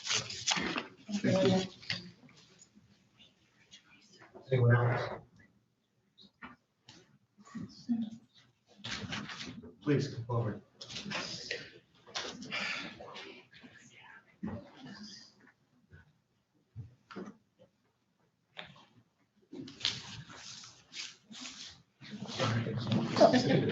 Oh, I'm sorry. Good evening, Commissioners. My name is Dana Getzinger. I live in Elmwood Township. I noticed when I drove in the driveway here, it says tobacco-free campus. What was that from the health department that you decided to make this a tobacco-free campus? It just seemed like for a long time, we didn't think cigarettes hurt people either. And now we know that they actually do. So I'm also a grandmother with 6 grandchildren who very happily wear their masks, go to school. I have COPD. I wear a mask. It has not affected me. And if I'm going to the hospital, if I'm sick, I'm going to be looking to the doctors who came here tonight, not to anyone else. So it seems to me if we're actually going to believe in the medical profession, that we actually have to respect it and think of their advice. That's all I have to say. Thank you. Thank you. Hi, my name is Shelley Grant. I'm from Suttons Bay.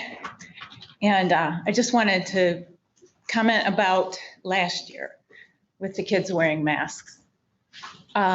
I have a daughter at St. Mary's School. She wore a mask all last year. In the spring of last year, there were several students that tested positive for COVID-19. Everybody was wearing a mask, but she had to contact quarantine. She was out of school for whatever the quarantine period was. I asked the health department why a classroom of kids wearing masks, why somebody had to still quarantine. And they emailed me back and said that the masks, though they were a good way of preventing COVID, they weren't perfect. So my question is, somebody brought up the point of we're looking for masks to be our cure for having school all the time and not interrupt school. I don't think they've changed their policy. I think if somebody does test positive for COVID-19 in the schools and all the kids are still wearing masks, I'm pretty sure they're still going to quarantine. So that's all I have to say. Any other comment? Please come forward.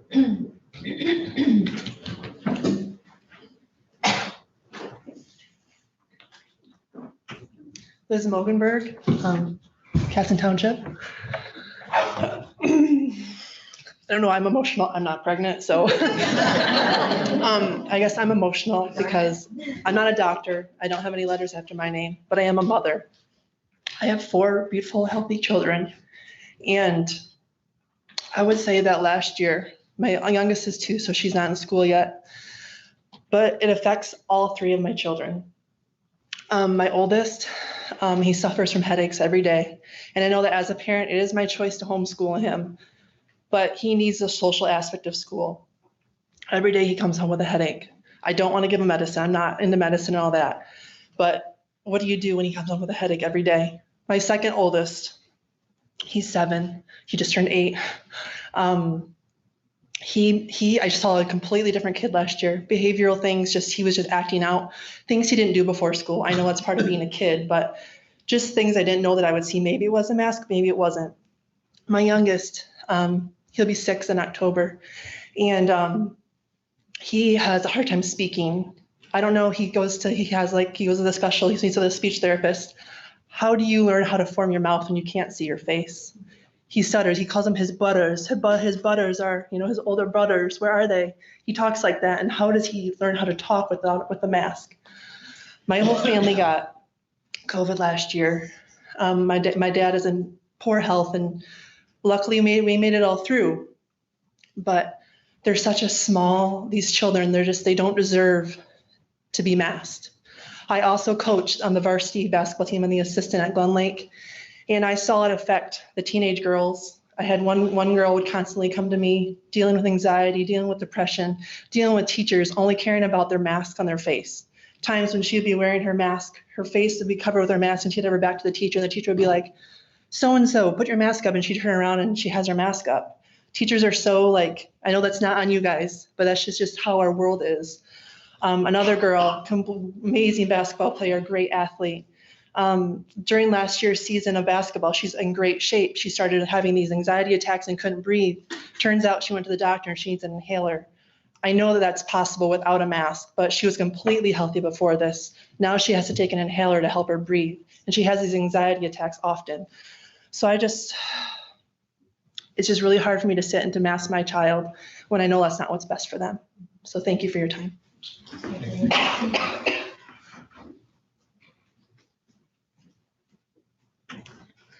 Hi, I'm Joan Cowley-Ursu, and I've written to all of you, and I thank you. I thank you for the responses that I did receive, and I thank you for being here. It's actually my 33rd wedding anniversary, and it's this important to me that I'm here. I'm a mom, and I'm also, I joke, a recovering attorney.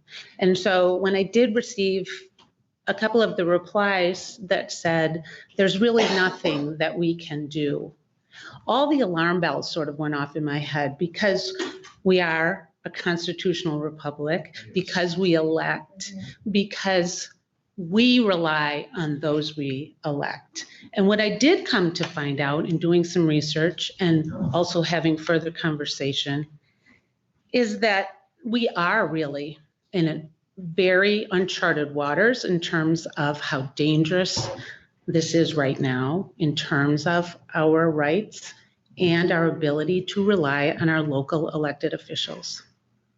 I had no idea that you could give a vote of no confidence, but felt that maybe that was all that could be done, and that county after county is doing this. I'm aware that Charlevoix, Emmett, Antrim, Petoskey all have this same duo out of our health department making decisions. They've all said no confidence, and also Benzie County. And the reason for that is that they did not supply data. Data on children. If we're going to mask children, please, please have them tell you why. What are the statistics? Not national, worldly. We're concerned about hospitalizations locally. We've had 2 cases, and 2 deaths that were included in that order, and it's heartbreaking. Were there comorbidities? I think there were, at least in one of the cases, and certainly they didn't involve children. We need to be really specific about this. And so I would ask, I do know that you do have the higher fire responsibility, that this is your health department official, that you have to get detailed information. We heard early, the very first speaker, I was really taken with that, the idea in ethics to balance, that also in the law, to balance. And the social worker who said, in 15 years, you have to balance parental rights. She couldn't, even in the worst of situations, just strip rights from parents without having a lot of good data to back that up. And that's what we're asking as parents without authority of you with authority. Please, for us, get that data, look at it, ask them to supply it, demand they supply it. And if they can't, perhaps it's time to post along with these other counties, talk with them, get a strategy, and get a job posting out there. And in that job posting, be very specific that you are a data-driven. Not, it can't be unilateral. We were all taken by surprise last year. We didn't know what we were looking at. We have data now. I have a 14-year-old high school freshman. Last year, she started with breathing. And I took her to our physician's assistant. She said, I can't write. I can't write any kind of a note that says she can't wear a mask. I'm seeing it already again. We've only been back 1 week. To hear about the mental health, that's another data set that you have to demand of your health official, that they tell you how they're evaluating, looking at the data for health consequences, mental health consequences for our young people. They're our next generation. We owe it to them. It's our duty to do that. And then I would also ask, you have a wealth of information about where the problems are now. We can almost see it's medical tyranny through health department edicts. Can we work with our state legislators and make sure that we've learned some lessons? Give them the benefit of what you know. As the public, we're only beginning to get a glimmer of this, but we know that you know more and that you can do more. I would ask especially Mr. Bunnick, and I respect you for sitting on that board, and Ms. Sutas Little also with the Health Department Advisory Board, to really look at this and really ask those hard questions. And please work with our state legislators so that we're protecting the rights and interests of all.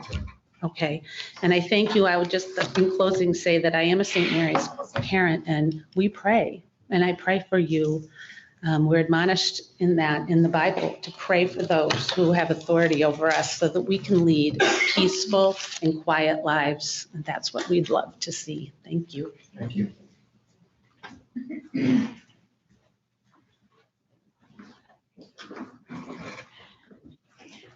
Jackie Johnson, Northport, Michigan. I would just like to point out that our state legislature took the power away from our governor and gave it to our health departments. And that is what they wanted. And I think that is what we should follow. Our health departments have the data, they know about viruses, they consult with doctors, and they should be listened to and applauded. They're taking a lot of flack, a lot of nasty things, threats, but I feel that, and I understand that as part of your goals was to support the health department, and I think that's what you should do. I can appreciate that moms and grandparents are worried about their children and grandchildren. I am too. But I'm more worried.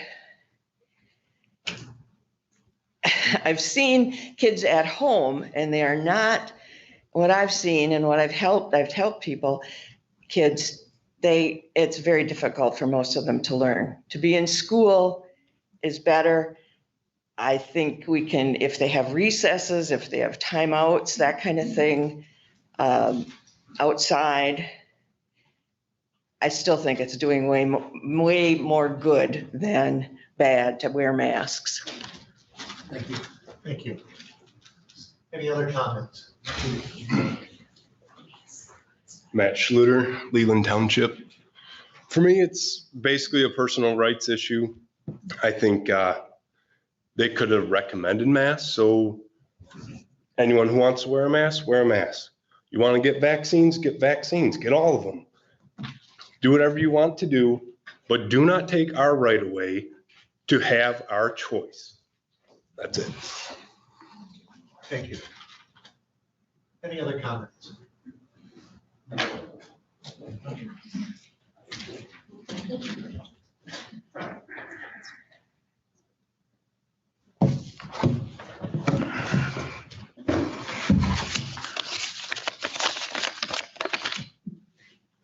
John Hunter, Bingham Township, District 2. An ounce of prevention is more than a pound of cure. Whether that cure is hydroxychloroquine, ivermectin, or bleach. We've heard the studies, pro and con tonight, effectiveness of masking or not. And I understand that there are some in the audience who may mistrust government facts and figures for some reason or another. So let's stick with the American Academy of Pediatrics and the Children's Hospital Association. And between August 26th and September 2nd, nearly 27% of all new COVID cases reported during this time were pediatric cases. This data was compiled by these two groups, and it was about 252,000 new coronavirus cases were reported during a 1-week period. This marks the largest number of pediatric COVID cases in a single week since the pandemic began. And it comes as millions of kids are returning back to school. Now, there are those who've said several times tonight that severe illness due to COVID is uncommon in children. Yet over the past month, roughly 55,000 children have been admitted to U.S. hospitals with life-threatening cases of COVID-19. And as I saw people stand up a while back, I don't think there's one that would stand up right now and trade places with these grieving and anxious parents. And as of September 2nd, more than 5 million children have tested positive for the coronavirus in the U.S. since the start of the pandemic. I might have already said that. But Florida, Georgia, Kentucky, Tennessee, Mississippi, that's where the majority of cases are coming. And if you want to race to the bottom to join those states, well, there's nothing I can do to stop you. But those numbers will be coming to Leelanau County in one form or another.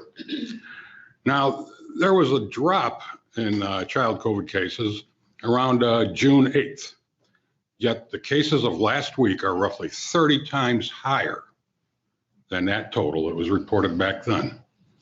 And unfortunately, a lot of states and hospitals will no longer reporting the child hospitalizations or underlying causes. I would caution you and ask you to, I would ask you to err on the side of caution here and support the Board of Health.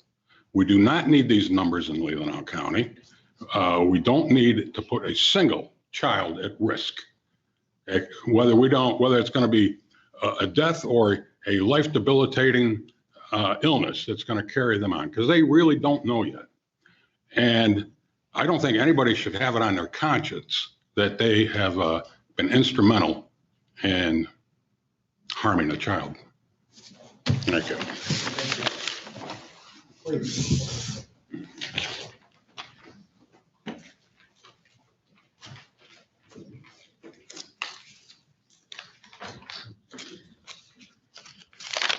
Thank you. My name is Whitney Roberts. I'm a resident of Elmwood Township. I'm here to speak in support of the Benzie-Leelanau Health Department and their efforts to keep us safe during this epidemic. This is not the first epidemic in my experience. I was on the board of Wellness, a nonprofit entity tasked with teaching safe behaviors during the HIV/AIDS epidemic. In those times, the support of the health department was crucial in helping keep our citizens safe. Consequently, I have a great admiration for the doctors, nurses, and staff of the health departments across the country. These are dedicated people using the best science available to protect us. This is an extremely crucial time for all of us. Children under 12 are not yet able to be vaccinated, and schools are opening. Having such a vulnerable population to protect, the guidance of the health departments is critical. They, after all, serve as our experts. I've been very pleased that you, the County Board of Commissioners, have endorsed and supported the efforts of our health department during these times. I certainly hope you will continue to do so. Looking at the experience of other states who have not supported their departments, any other recourse would be unthinkable. Thank you for your time.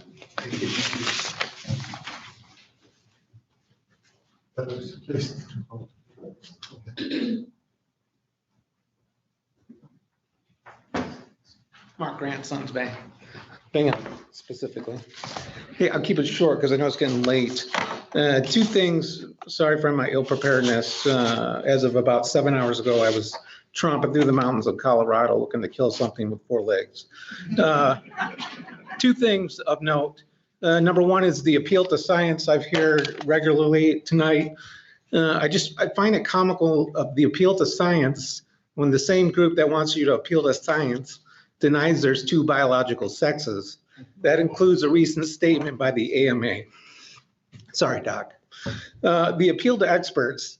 At this current time, the pinnacle of the expert, so-called, is Dr. Anthony Fauci, which has been revealed in the last 72 hours, is complicit in the creation of COVID. And this was brought about by the FOIA request. And this has made it to the major media. So we're appealing to an expert that has an interest in covering up both his complicity and creation of COVID. I find that ironic. The last thing, and none of you tonight can do anything about any of that. And I think that truth will come out and it will bear its consequences. Excuse me. But when I was a kid, I was told that the person that signs your checks is the person that you're responsible to. And when I hear some of these people talk tonight, they're talking about Mrs. Peacock and her unwillingness to answer their basic questions. My question to you is, you sign her check, and that's my presumption because they're asking you to defund her office.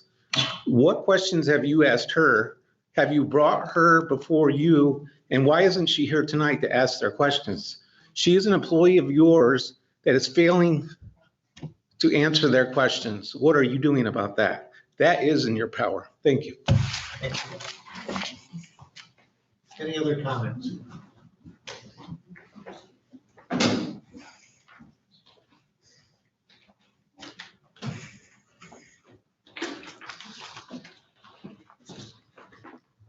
Good evening. I'm Sarah Boyes, Elmwood Township. I ask the Board of Commissioners to fully support the Benzie-Leelanau District Health Department's current order regarding masking in all educational institutions. There is broad acceptance among U.S. health institutions on the benefits of masking, with both the Centers for Disease Control and Prevention and the American Academy of Pediatrics and the American Medical Association recommending universal masking in U.S. schools this fall. Studies on the impact of masks on COVID-19 spread indicate that mask wearing reduces transmissibility per contact. Today, the Michigan chapter of the American Academy of Pediatrics urged all our schools to require universal masking for faculty, staff, and students age 2 and above. This small but significant measure will ensure our students can stay in school without the dangerous interruption of COVID outbreaks sending them to quarantine. I urge you to continue the mask requirement and join the over 60% of Michigan students also required to wear masks so that the students in our county too will be ensured safe and in-person learning. I applaud this board for making a pledge early in the pandemic to support our Benzie-Leelanau District Health Department and all their efforts to control the COVID-19 pandemic in our county. Now I ask you to continue to follow your pledge and fully support our health department. Thank you. Thank you.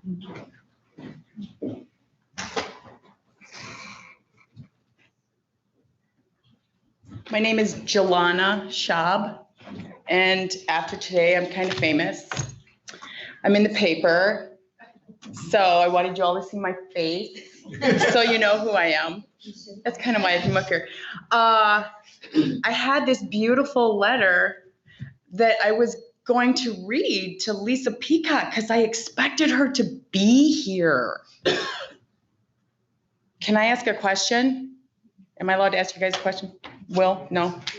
I'm surprised she's not here because it was a beautiful letter with a heart from a mother. I was going to tell her that we absolve her of her duty to feel like she has to save our children, because I think that's where she's coming from. She must think it's either a political agenda, which I'm not going to go there, or she thinks she has to save our children. Well, God didn't give her that job. God gave me that job, my husband Eric that job. That's our job. It's our job to take care of our children. We send them to school for an education.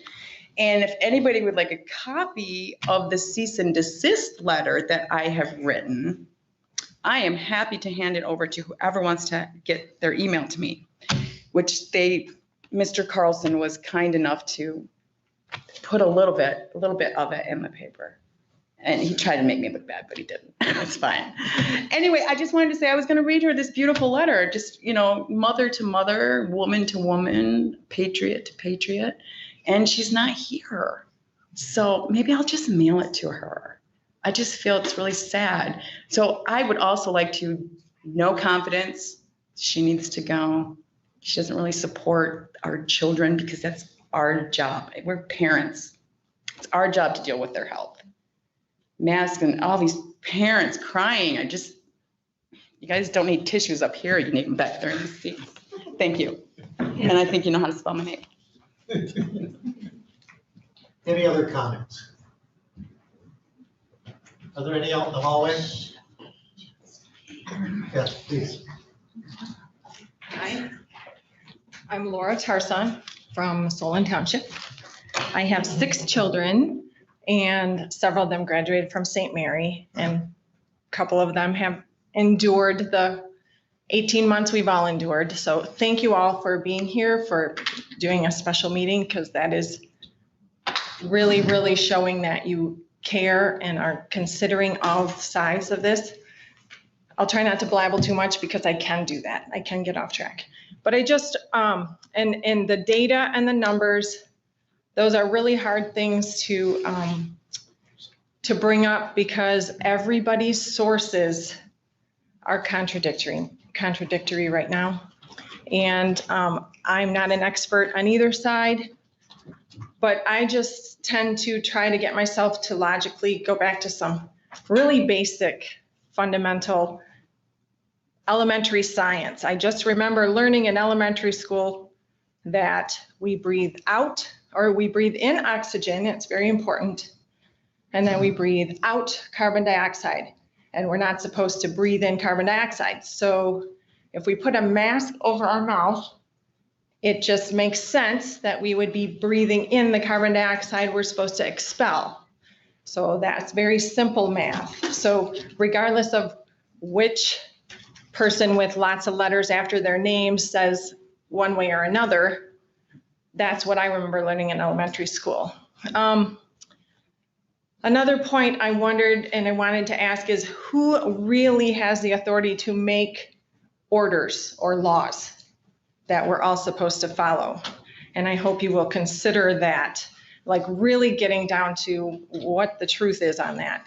Because it would make sense to me, and then I recall the health department, their position to be the knowledgeable ones, right? That they have the information to recommend how things could be better for our society, but it's the leadership that takes those recommendations and actually makes the decisions ultimately. And it appears that there may be an overreach in this case. And we need to, hopefully you will all consider kind of putting that back in place where it's supposed to be. And along those lines, if if there were recommendations and she's supposed to be knowledgeable, Ms. Peacock is supposed to be knowledgeable and provide good recommendations based on the information she knows of. I recall that we have recently learned that the CDC and Dr. Fauci, who everything seems to be based around these days, have admitted to lying to us. They've admitted to giving false numbers, enhancing the numbers, and things like that. So to me, that provides a red flag. And if I learned that information, it would seem that Ms. Peacock would have known that information prior to making a decision. Like, she should know that before me, because isn't that her job, to be more knowledgeable than me, a simple citizen? She's supposed to have that information before I do. And if I had that information and she still makes this decision, and we all know that they've been lying about some things, shouldn't we look into what other things they might be lying about before we make huge oversteps on parenting rights and stuff like that? Those are just things that go through my head, and I hope that you will consider some of that logic. I know you're all very, very caring people about all the constituents in this county. And as a parent, I would ask that you trust that I have knowledge enough to be caring for my children, as opposed to somebody who is in a position that is hired, just saying, well, no parent in this whole community knows how to take care of their kids better than I do, so I'm telling them all to wear masks. That just doesn't seem in line with how we're supposed to operate and how we believe each other is capable of operating. So those were just some of my thoughts, and I hope that you guys will make some decisions that everyone can feel comfortable with. I mean, everybody can wear a mask or not wear a mask, or vaccinate or not vaccinate, but let's let the people use their own intelligence and make their decisions. So thank you very much for your time. Thank you. Any other comment? Please.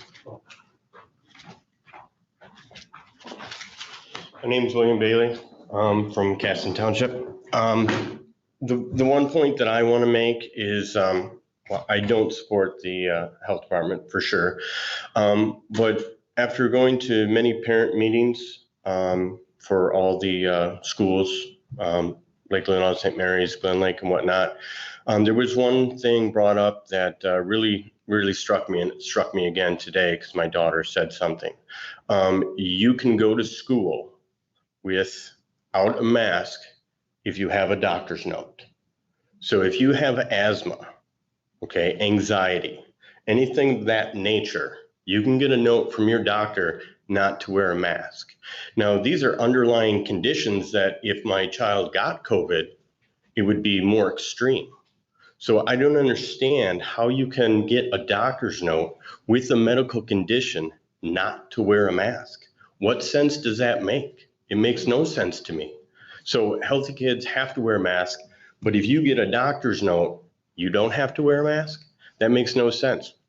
I'm against masks. I don't care for them, but it really makes no sense to me how you can send your kid to school without a mask if they have a health condition and it's allowed. That is totally backwards. Also, my daughter plays volleyball, and they sent home they sent a text out that the school approves of a mask that is 97.1% filtration rate of dust.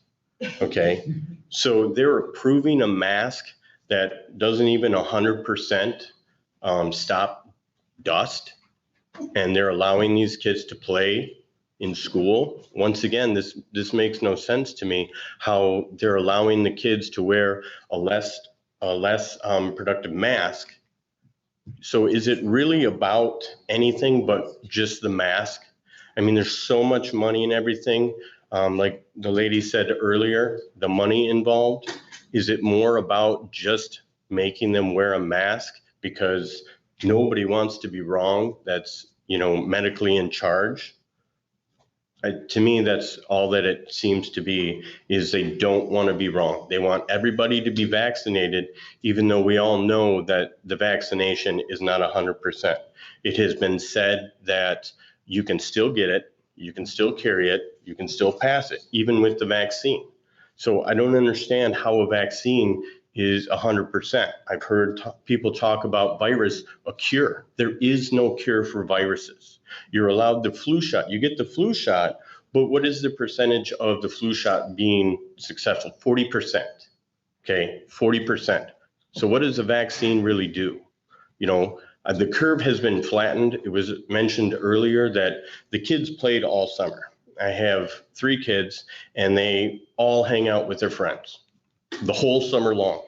They went to the beaches. They went, played sports. They did all sorts of things together, with all their friends. We're not talking a couple. I mean, I have daughters, so we're talking like lots of friends. Okay.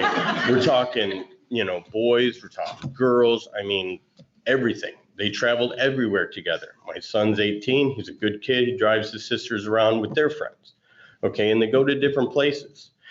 But yet, none of them have COVID. The statistics, I don't have the numbers, but the statistics did not elevate. They didn't go through the roof. And if the kids were together all summer long with people from Kentucky, Georgia, Florida, and everywhere else that comes to northern Michigan, where those states apparently have the most, they should have brought it with them. Okay. I work at a local grocery store. All those people came through my store. They all did. Okay. They all brought their own money. All of them came through, grabbed a package, grabbed some lettuce, grabbed this, put it back. Okay. So if they're passing it on, I should be damn near dead. Okay. Because, they bring their money from everywhere. I count the money, not with a mask and gloves on. I count it. It doesn't make any sense to me all of a sudden that all summer long, everybody was free to be together, to spend the night with each other, to just hang out. And now all of a sudden, because, they're going to school, they have to make rules. I don't understand that. And I would just like to understand that. And that's all I'm asking. Thank you. Thank you very much. Anyone else? Please. Michael Bean, Leelanau County. Got a few kids at home. They go to St. Mary. The thing that scares me here is the collateral damage. I think that's happening that we don't know the numbers on. Suicide rates, depression, other diseases, bacteria, respiratory issues. 10, 15, 20 years from now, who's going to be dealing with that? Do we come to you when our kids have all these issues? Do we go to the health department? No, it's us. Give us the choice. It's our choice. You should give it back to us. I got a little bit of advice for you. This is a good sports analogy for you. Anyone that's watched a good basketball or football game around, the good games are the games that you don't remember the referees. You guys need to be those good referees. You guys need to help us create that infrastructure around here, make sure we're all playing by the right rules, give the choices back to the parents, and let us get on with our lives. Thank you. Thank you.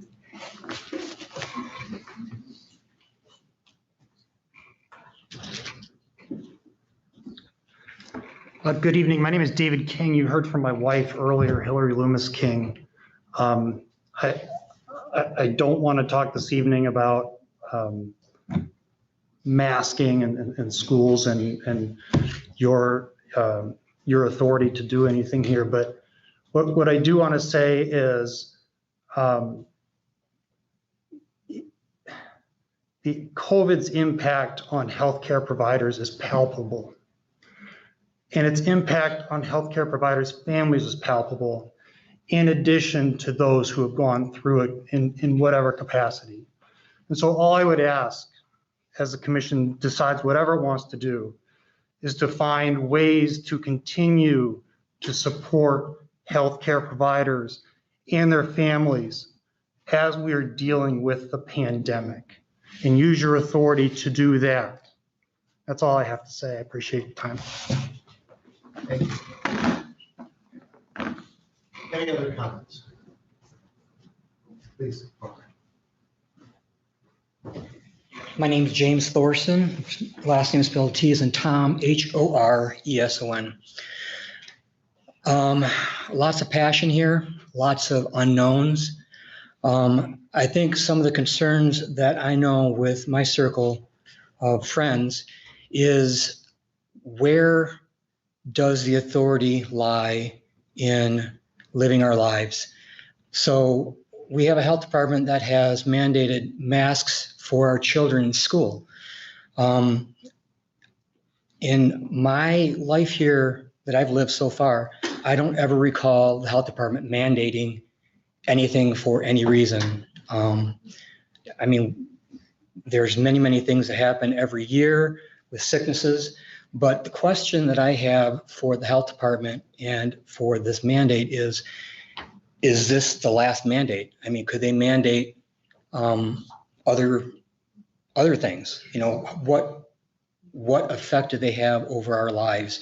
Because one thing that we have not heard in the past year and a half from the health department or anything that I know of is ways to be as healthy as we can. Everything has been reactive. There has not been any active information out there on how we can live our lives healthy and not get sick. Okay, everybody's afraid of getting sick. Everybody's afraid of getting grandma and grandpa sick. You know, I could walk out the door and get hit by a car and be a statistic of car accidents. You know, there's many different things that can happen to end our lives, and sickness is one of them. But the biggest question I have is, where do the mandates legally stand? And is this the end of it, or will it continue? That's all I have to say. And I appreciate all your work and everything you do for our county. Thank you. Thank you. Any other comments?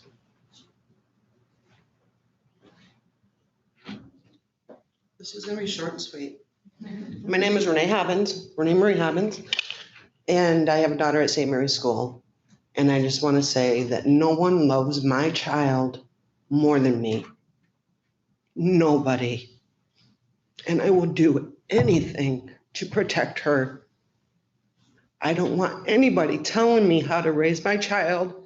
If she should put a mask on, she doesn't want to wear a mask. We fought till the day before school, going back and forth. But she wanted to homeschool, or she wanted to go to school. She didn't want to wear a mask, but her friends won, and she's in school, and she's wearing a mask, and she doesn't want to. That's my choice. I love her, and I would never want to see her sick. I certainly would never want her to die. And I don't believe it. I know COVID is real. I know it's, and my heart goes out to anybody who's lost someone from COVID. But that's my child, not Lisa's, not yours. Let me be a mom. Thank you. Thank you. Any other comments? Seeing none, then we'll move back to the board. Can we take a 5-minute break? Certainly. Okay. It's been 2 hours. Yes, we usually do 2 hours. Let's take a 5-minute break, and we'll be back in here at, it'll probably be 1:15. Oh, get a blood clots. Sorry, that's. Yeah, I do too. Anybody got any spare wine? Yeah. Preferably some low. Here's what you're looking Hey,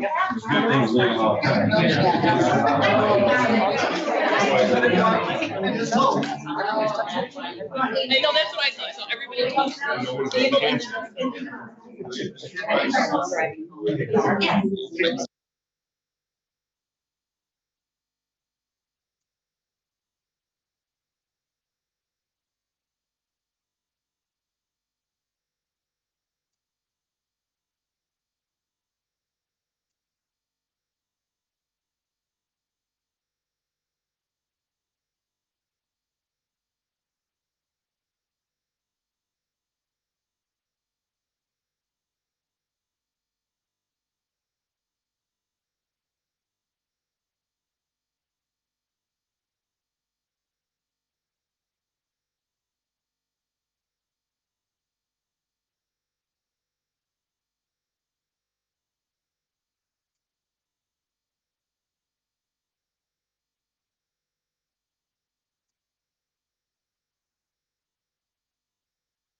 Please unmute.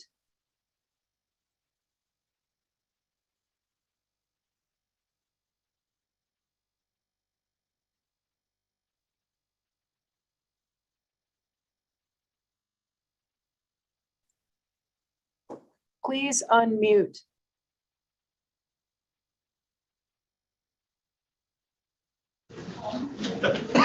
Technology. So then it'll come to the board, then we have public comment after that again. So if you wanted to say something else or have a second time to speak. Mr. Chairman? Yeah. Could we ask the administrator to outline our role and responsibility and limitations and maybe address why Lisa Peacock is not here? Yes, that would be good. And if commissioners want to at some time chime in about anything that he may have missed or I did, I'd be happy to have those. All right, well, let me actually state, I do not have a legal background. And so everything I'm saying, I have asked our legal counsel to confirm to make sure the facts were right. So I thought the first thing I do is see what the law states. So I went online and I found the law, and it's hard to read on the computer screen, so I pressed the print button. This is the law. So just so you know. Several copies of the law. No, this is one, this is one. Yeah, and I already asked for it, because you know me, I will read it. Actually, my assistant stopped the copy machine because there's about 20% missing. This is about 80% of the actual law. So obviously, I was overwhelmed with that. But it is the Public Health Code Act 368 passed in 1978. If anybody wants to Google it, I'll repeat it again. It's the Michigan Public Health Code Act 368 of 1978. And I strongly recommend you not press the print button. All this.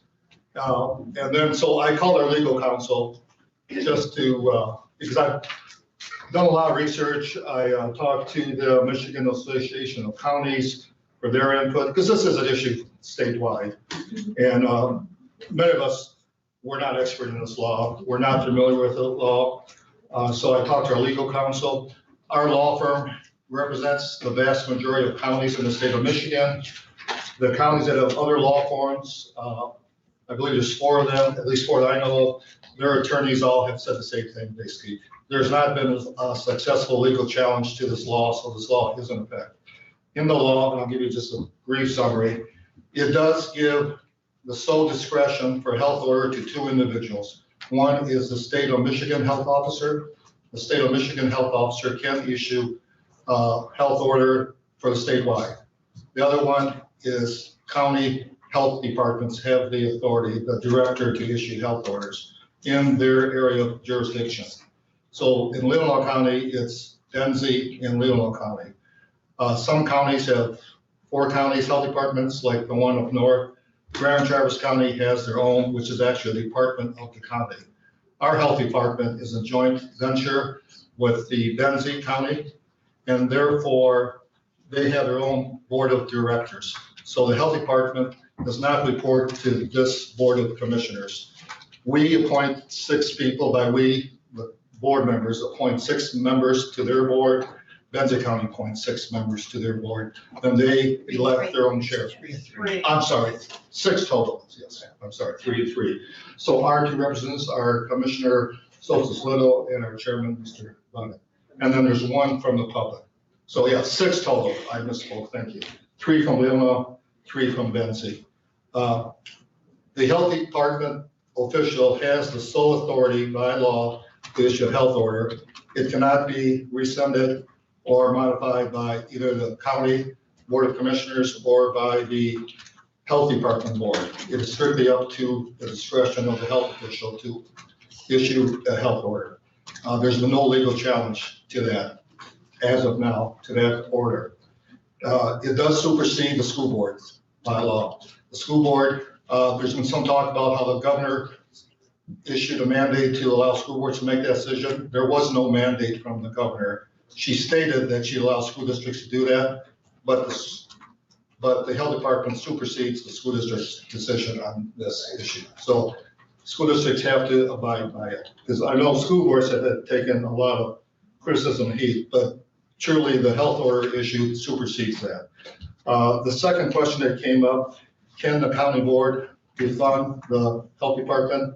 And the answer is in this law, and I did get a specific reading. It is section, if you want to look this up, it's section 333-2417 of the Public Health Code Act 368 of 1978. According to this section, and our attorney, actually, I got this from our attorney last night, we have to fund the health department. And the way it's structured is they have to determine what is the adequate level. And basically, unless the board can legitimately prove that that level is not spent on health funds, the board has to fund it at that amount. So it's a little different than, for example, the sheriff's office. The sheriff's office, the board has to fund the sheriff's office. However, if the sheriff feels he wants to challenge it, he would have to challenge it from the board. The law is opposite, basically, in the health code, where the health department sets the dollar amount. The board would have to challenge that amount. So it's opposite than the other funding that are mandated by the state of Michigan. So that's, we have never had that here. The amount we funded here over the years has been mutually agreed upon by the health board and our common board. So we've never had that situation here. So that's a critical component. The director of the health department is not an employee of Leelanau County. She or he is employee of the Leelanau Health Department. This board does not have the decision to hire that person, to evaluate that person, not legally. They certainly can have symbolic votes and have a recommendation, but the legal authority on who hires the director of the health department is the Benzie County Health Department Board, the 6 people, 3 from Leelanau, 3 from Benzie. In terms of why Mrs. Peacock is not here, I can verify the fact because I talked to her 2 weeks ago. She told me what her schedule is for the next couple of weeks. You got to remember, this meeting was called Tuesday.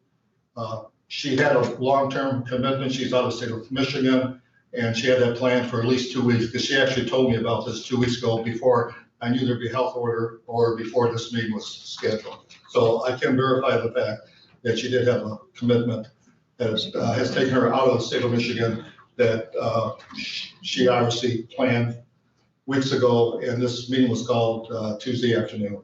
I did call her, invite her to the meeting, but she said she simply could not change her schedule to be here. So in the summary, I think I covered all the points, but I missed anything. She also stated that she couldn't be here. So she stated that she answered a lot of the questions people had sent, and it's on the website. Mm-hmm. That's not on the website. Yeah. No. It is not. Things are hard to find on websites. No. I don't know. No, she should answer personal emails. So any comments or anything other than that? Commissioner Lund. Well, I have a motion I would like the Board of Commissioners to consider.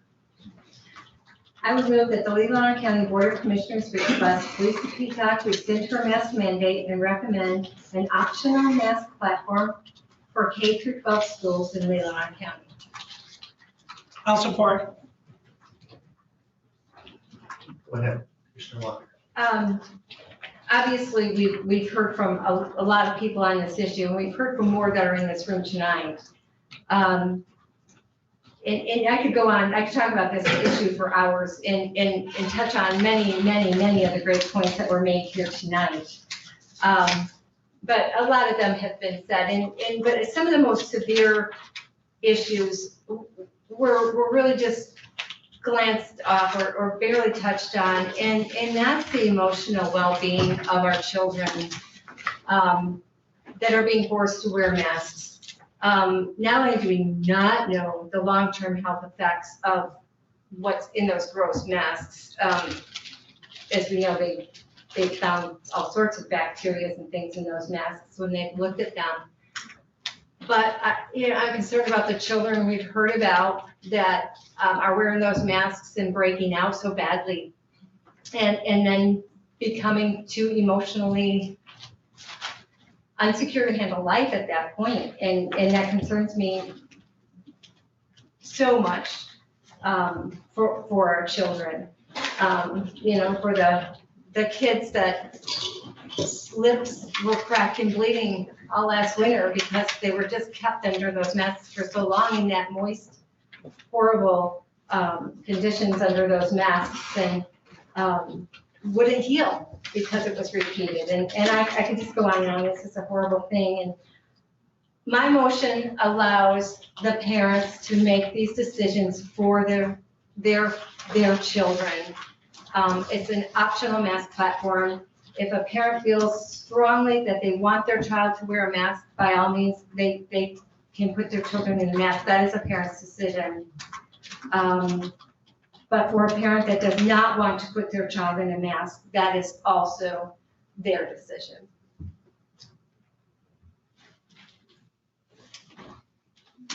I guess I'd like to say that I think this would leave it to the school boards, not to the parents.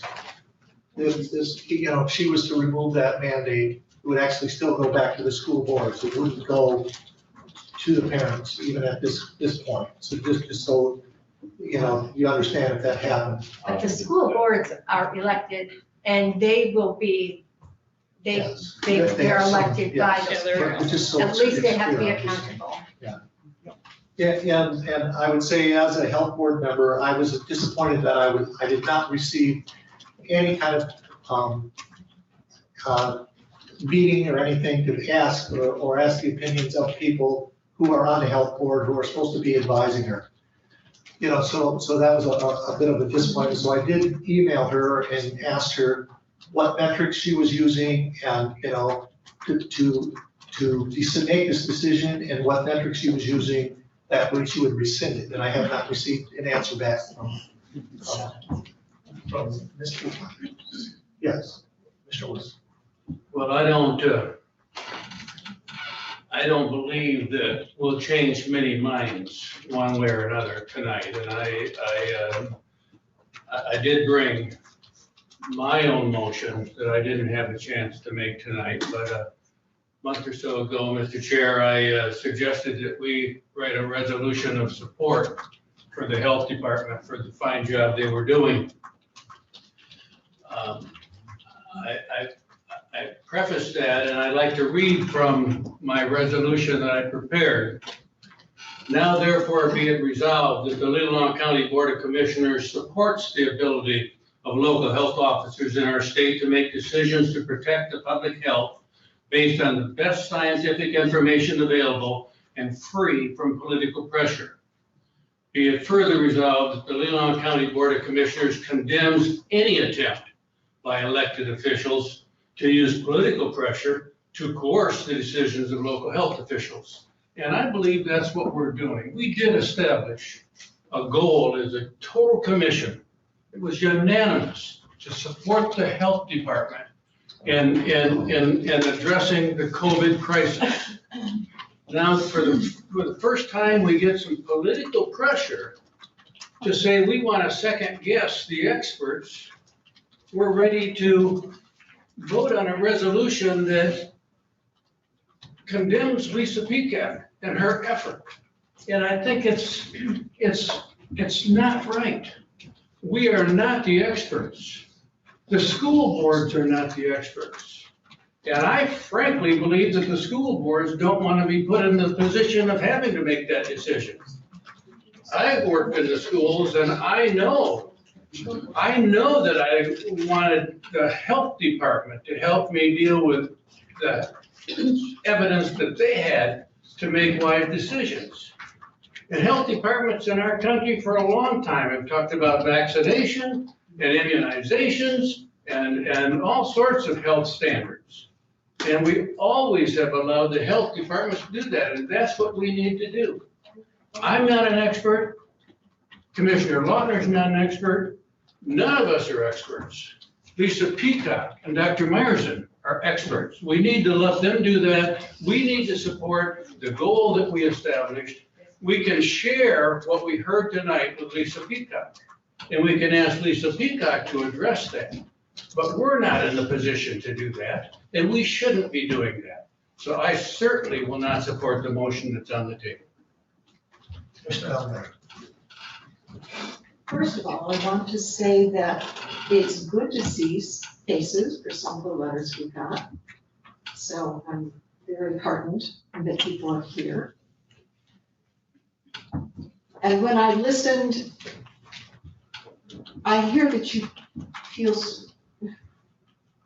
from the heart and from the gut in what you said. I have a granddaughter who has a master's in public health. She has spent the last, well, now she's working, but she spent 5 years studying how to protect the health of the public. She studied things I do not understand.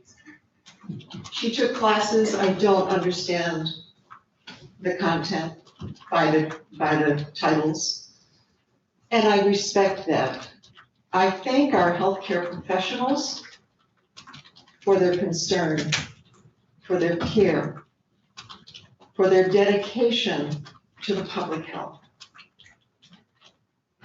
And I never want to pretend that I have their expertise or know what they know. We are fortunate that we have a public health department. Those people have dedicated their lives to keeping the public healthy.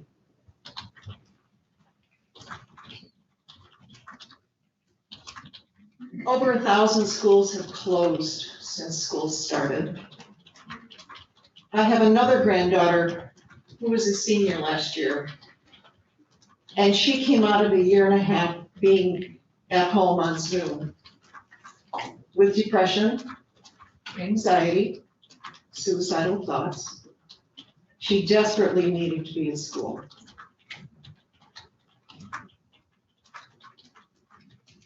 Community mental health is doing wonders for her.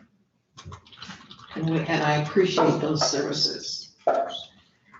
Our kids need to be in school. They've lost a lot.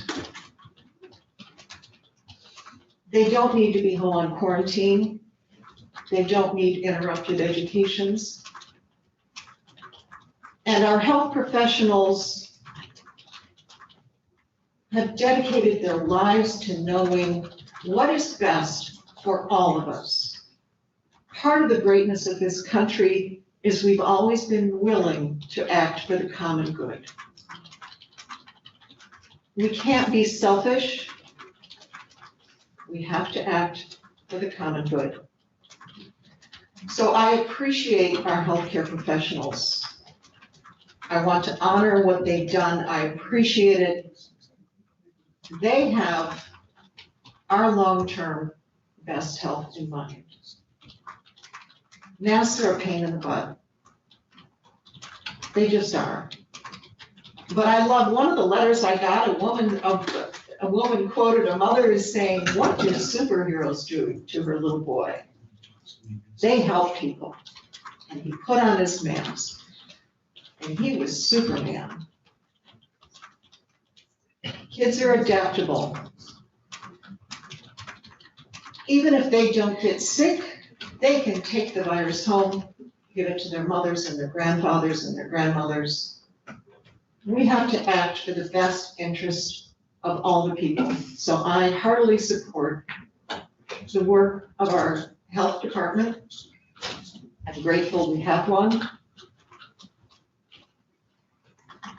And I'm glad they're doing what they need to do. This is hard. People have thanked us for sitting here. They're getting so much more flack than we are. But they're doing the hard work of acting to protect all of us, and I support that. Yes, thank you. I want to thank everybody for coming here this evening and sharing your opinions and your views with this board. As it was mentioned, our power is limited under this scope. However, one thing we do know about COVID-19 is that the truth about this whole virus is unknown. We have, from day one, have heard changing stories over the last year and a half or 2 years. And to address the political point that my fellow commissioner brought up, this has been political since day one. It has divided this country. It has divided our people. And moving forward, I don't see much change. So as we move forward, there's a couple questions I'd like to ask. Are the teachers union involved politically with the Center of Disease Control for regulation? Anybody think about that? What pressure are these unions putting on the CDC? Who is the CDC? Is it a governmental entity? Is it a nonprofit organization? 501(c)(3). Have we heard any questions or answers about that? Where was the CDC guidelines or the health department guidelines when our cities were under siege with rioters and people coming in from other communities? Where was the mask mandates then? And who cared? Where were you then?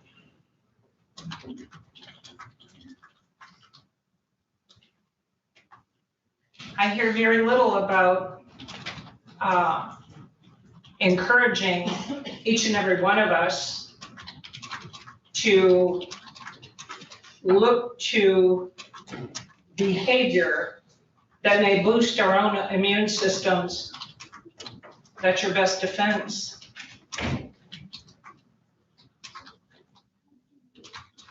Immunizations. They call this a vaccine. I take umbrage with that. We've had vaccines historically that have eradicated diseases. This is not a vaccination. As we've heard, it neither prevents a person from getting sick, it doesn't prevent the spread, and I forget the third one.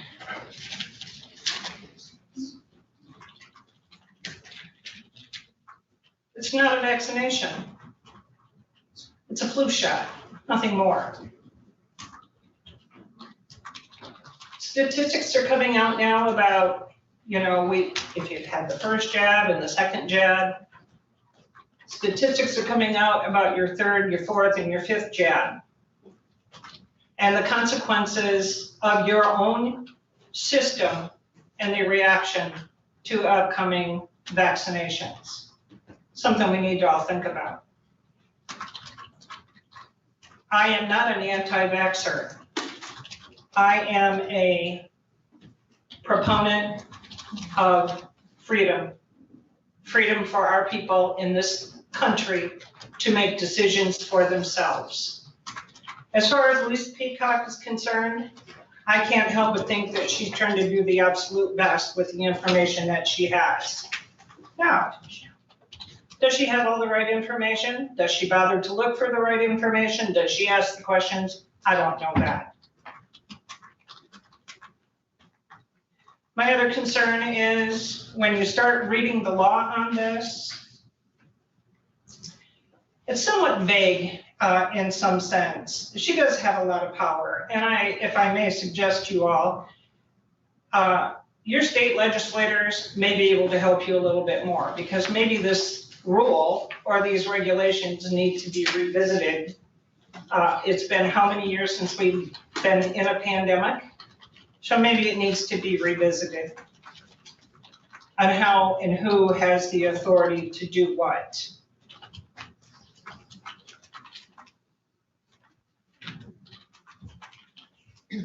We all have learned that our leaders in this nation have been lying to us. It's coming out. It was a gain of function out of the Wuhan lab in China, our best friends, China. And it appears to be that there was a lot of money to be made. Somebody mentioned the dollars that are being made on this. There's some truth to that. What was the purpose of this? That's a broader question. Getting back to our children, I think the parents are in the best position to make a decision for their own children. And they have, in my estimation, under the Constitution, that right of freedom. If the statistics, which I don't believe today in this county show that this is a necessity, however, at some point, it may come about if our numbers rise. But today, I disagree with the health director's mandate. I can go on, but I'll yield the floor.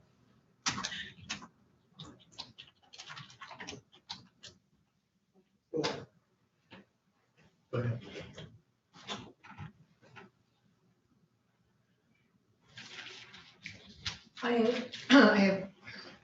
My voice doesn't carry, so I'm always being reminded to speak into the mic, so I'll do that. I do appreciate that you made the time this evening to come and to express your views. And I appreciate that you are here, many of you, because you're concerned about the welfare of your child and the right as a parent to make decisions for that child. I know a great many of you are parents from St. Mary's. And there are a couple of others from other schools as well.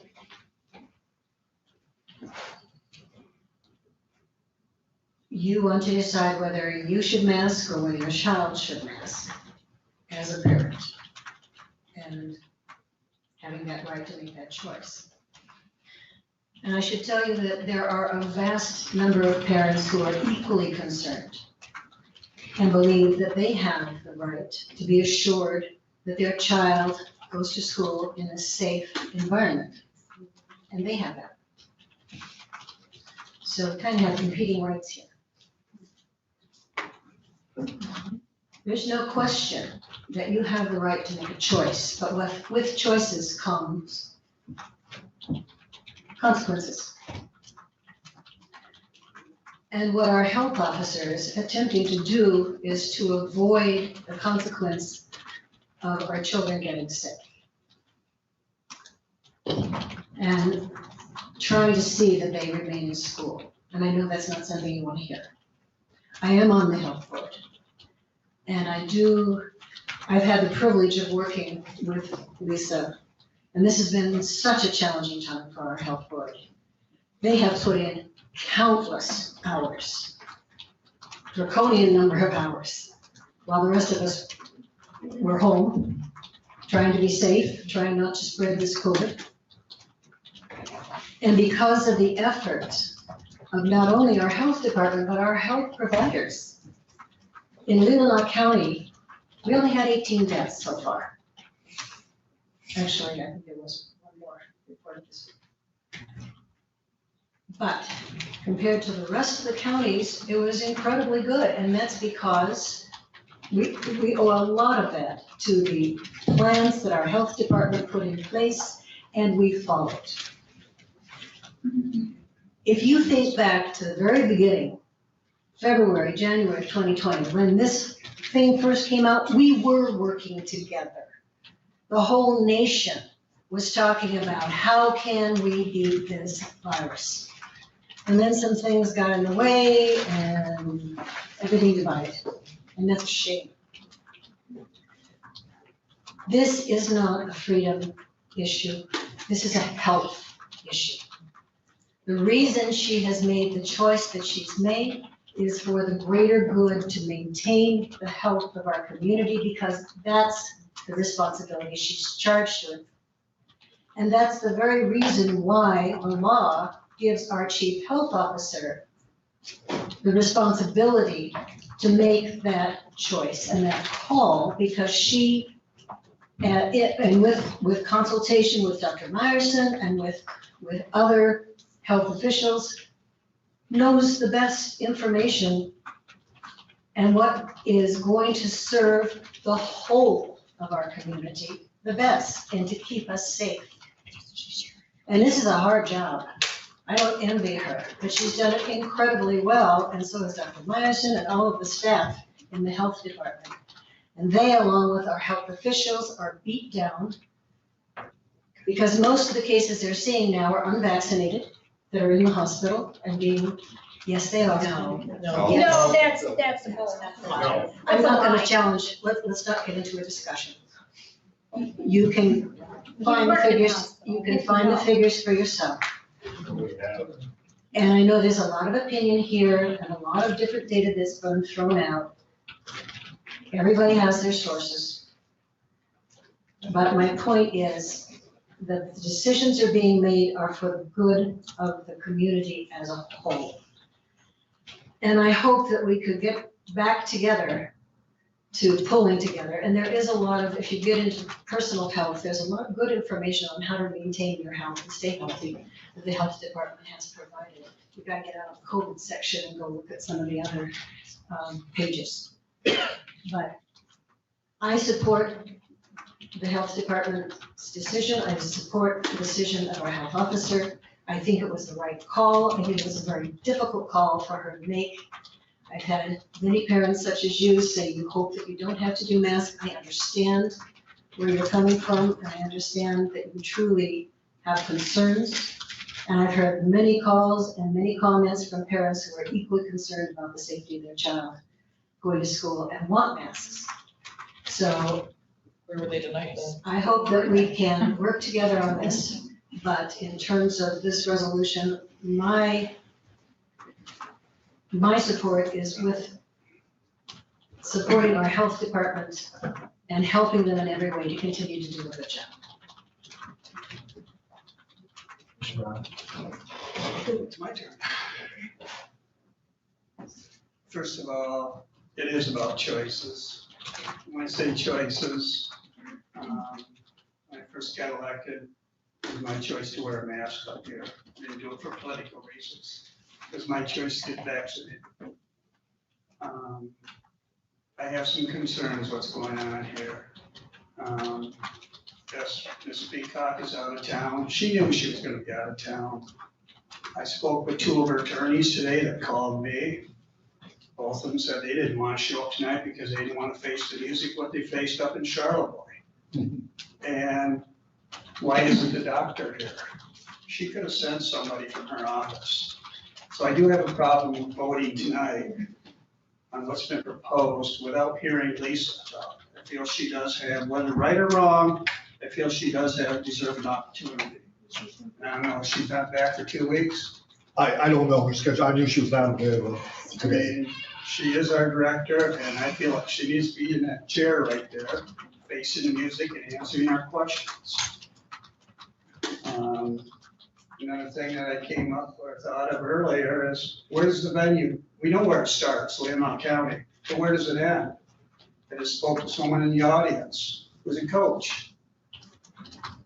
If our kids leave our county and go to Kingsley to play a sporting event, are they required to wear a mask? Because Kingsley doesn't require it. I mean, these are questions that Lisa needs to answer. And so I really feel that nothing should really be voted on tonight until Lisa shows up and answers the questions. But on another note too, I'm a little confused. I've been sitting in this chair since 1 o'clock today. And 4:30, we got done with budget. So for 4.5 hours, I sat here talking with all of you guys right here with no mask on. But yet a meeting shows up tonight and you wear your mask. Eric Carlson stands up, takes a picture. You have your mask off, you put it on so quick so you can be in the photo. And you have your I mean, so what is going on here? What, you know, we're supposed to be role models for the kids and everything. And why is it's okay to spend 4.5 hours doing budget and you don't wear a mask, but yet as soon as all these people come in, you throw your mask on. When you're done, I'll answer. Go ahead. Chair, may I answer? Sir. When we had our budget meeting, this room was empty. When I'm sitting at this table, this room is full. That's why I have my mask on. 20 feet away from you, please. Any other comments? Sure. Well, Well, I find a lot of the comments tonight just to be kind of, seem to be patronizing the parents whose decision this should be, ultimately. I worded my motion very carefully. I realize Lisa isn't here tonight, and that's why I worded my motion the way I did. This is just a request for her to rescind the mask mandate and recommend a mask optional platform. As I said before, that will give any of the parents concerned about their children the ability to protect their children by wearing a mask and allow those who choose to not mask their children, that gives them the right to also make that decision for their children. So I do ask for support on this motion tonight because it's just asking her to rescind it. I was very careful in wording it to be kind and respectful to her because, as somebody said, I don't know what information she has. We did hear her speak at Benson County. So she has answered where she is on a lot of this. And I'd like to give her that opportunity to rescind it and go to an optional platform. I think that's the fair way to do it. And to actually, if nothing else, stop some of this division by doing that. Mr. Rob.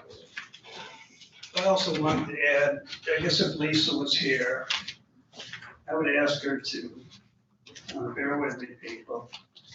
We're stuck with it right now. School has started. I looked at the calendar. I would like to see Lisa and her department go to October 1st, look at the stats, see how many kids are sick and been hospitalized or whatever, and make a decision on new data on October 1st, and then maybe modify it to where it's optional. That's what I would be requesting her if she was sitting at that table. Commissioner West. Yeah, I don't think we can micromanage our chief health officer. We have a health board to do that. I think our decision tonight is to make a decision on the motion that's before us. But I don't think we're set a date for the chief health officer to make another decision. That's the health board and the chief health officer's responsibility. Any other comments? Commissioner West. I just needed a clarification. Did you state that Lisa Peacock never came to her health board for any advice or any recommendations and did not provide any metrics for her decision process? Correct. Okay, so we don't really know what she based her decision on at this time. And neither does the health. And neither does a health board. I mean, she has made statements since then that, and tried to give some explanations. Well, But it yeah. was not in the letter that she sent out, you know, and I think it was at one of the meetings where she did give some information.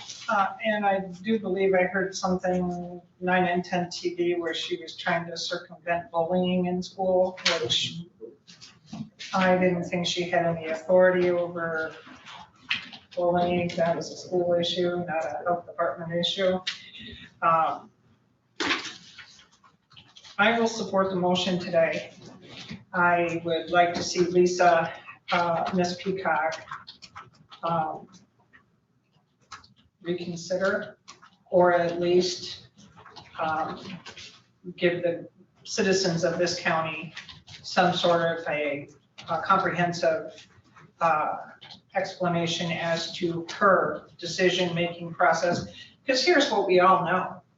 None of us are perfect and we all make mistakes. We don't have all the information sometimes when we make a decision. We learn new information and, you know, because this has become somewhat political, maybe she's just digging her heels in. Maybe this will give her an opportunity to review her decision-making process and have a little bit more open conversation with some of the citizens that are concerned about their children, their mental health issues that may be a result of this, or their physical conditions. I guess I would really like to see this go back to Lisa for an open conversation.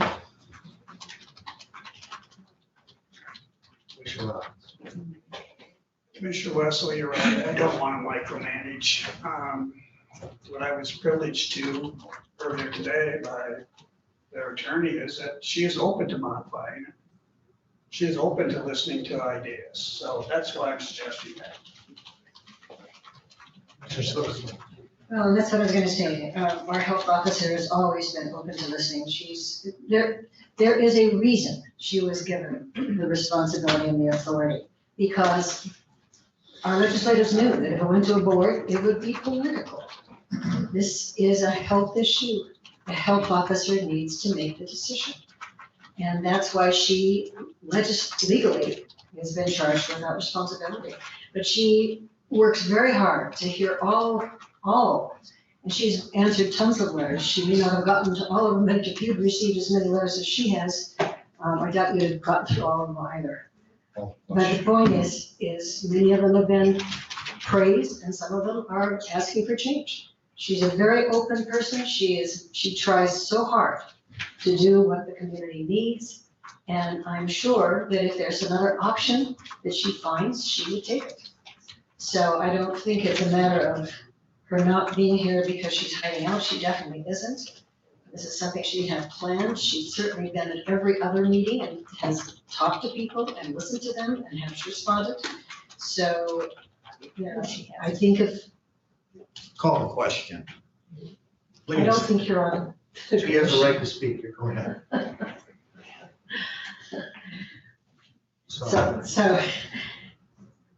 So I think it's important. We will be giving information back to her, but I think she's been very, as a board member, she has been open. She did give us a letter. She also sent to us the letter she shared with the superintendents in response to their questions. So we have had communication.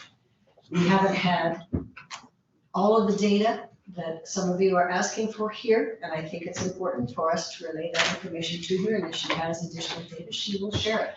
I have no doubt. Commissioner Robbins. Okay, one more thing I want to add. From what I've heard about the Benzie meeting and what Schaub like, that this crowd here has behaved in a well manner. It's not the same as what they had up in Charlotte, so I wish the attorney would have showed up. But she was expecting the worst, but you guys were really great tonight. Thank you. Good job. All right. I would say, I'm going to just reread the motion because we've had a lot of discussion since then. Okay, and this is, I move that the Leelanau County Board of Commissioners request Lisa Peacock rescind the mask mandate and recommend an optional mask platform for the K-12 schools in Leelanau County. And I'd ask for a roll call vote on this, please.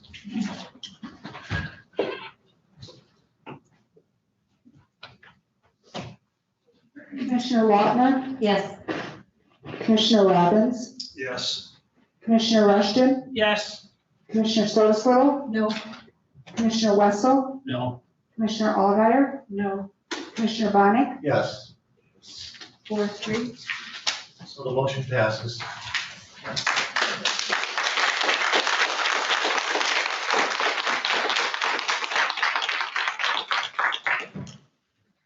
Please, I ask you not to do those kinds of things. So this would then bring us, is there any other things from the commission that wanted to talk about or discuss? No? I don't suppose it'd be worth me putting my resolution up on the table. No, thank you. I echo your comments about the crowd. Thank you. I think I would just like to say, We do have a commissioner comment. Yeah. oh, go ahead. I thought you were gonna- Yeah, so this would then bring it to public comment. Please come forward. Rebecca Carlson again. And one thing I wanted to say to anyone and everyone that's been in here, a couple things. First off, everyone's touched this chair, everyone has touched this table. Yes. And none of you grabbed the hand sanitizer, myself included. But the point being that we all touched it. Okay? Touching their mask. And then they're touching their masks, they're touching their hands to their face, they're touching everything. Yeah. Nobody used hand sanitizer. Thank you.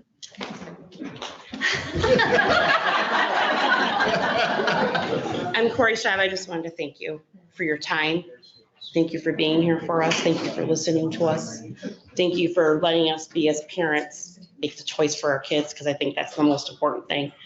We, of course, don't want anyone to get sick from this. I have parents that I want to get sick. I will wash my hands. I will do everything I need to do. I just want to be able to do the best for my kids. So thank you for your time. I appreciate what you did tonight. Thank you. Thank you. Really quickly, we talked about numbers. Say your name, please. William Bailey. Is that B-A-I-L-E-Y? Yes, ma'am. We talked about numbers, and I just wanted to go over one thing. 2 basketball players were going for league MVP. Okay, one shot 90% and one shot 100%. One 90% from field goal range, one from 100% from 3-point range. The next one that was going was 75% from field goal range and 50% from 3-point range.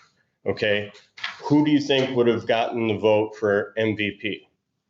The one that shot 90% and the one that shot 100%. Well, the parents wanted to know, well, what are the numbers? Well, they were told the numbers are not important. And then finally they got the numbers. And the one who won shot 9 out of 10 and 1 for 1, which is 90% and 100%. The other one shot 100 shots, made 75. The other one for 3-point range shot 100 shots and made 50. We have to compare apples to apples. What are the numbers coming from? She does 2 districts as far as I know. So is she doing it out of Leelanau, Benzie County? Or is she doing the numbers all the way from Charlevoix to where? That's all that we ask is, where are the numbers coming from? That's all we're asking from. Are they related to Benzie, Leelanau County? Or is she using all the districts that she does to come up with these numbers? And she, to Mr. Bundergover, does not give those numbers. And that he's part of the board. Okay, so I don't understand how, if we all come back and she's here, she's not going to give him the numbers. Why would she give us the numbers? Because she hasn't yet. And that's all any of us are asking is for the number. Let us all be experts as far as she is, because she's just going off the numbers.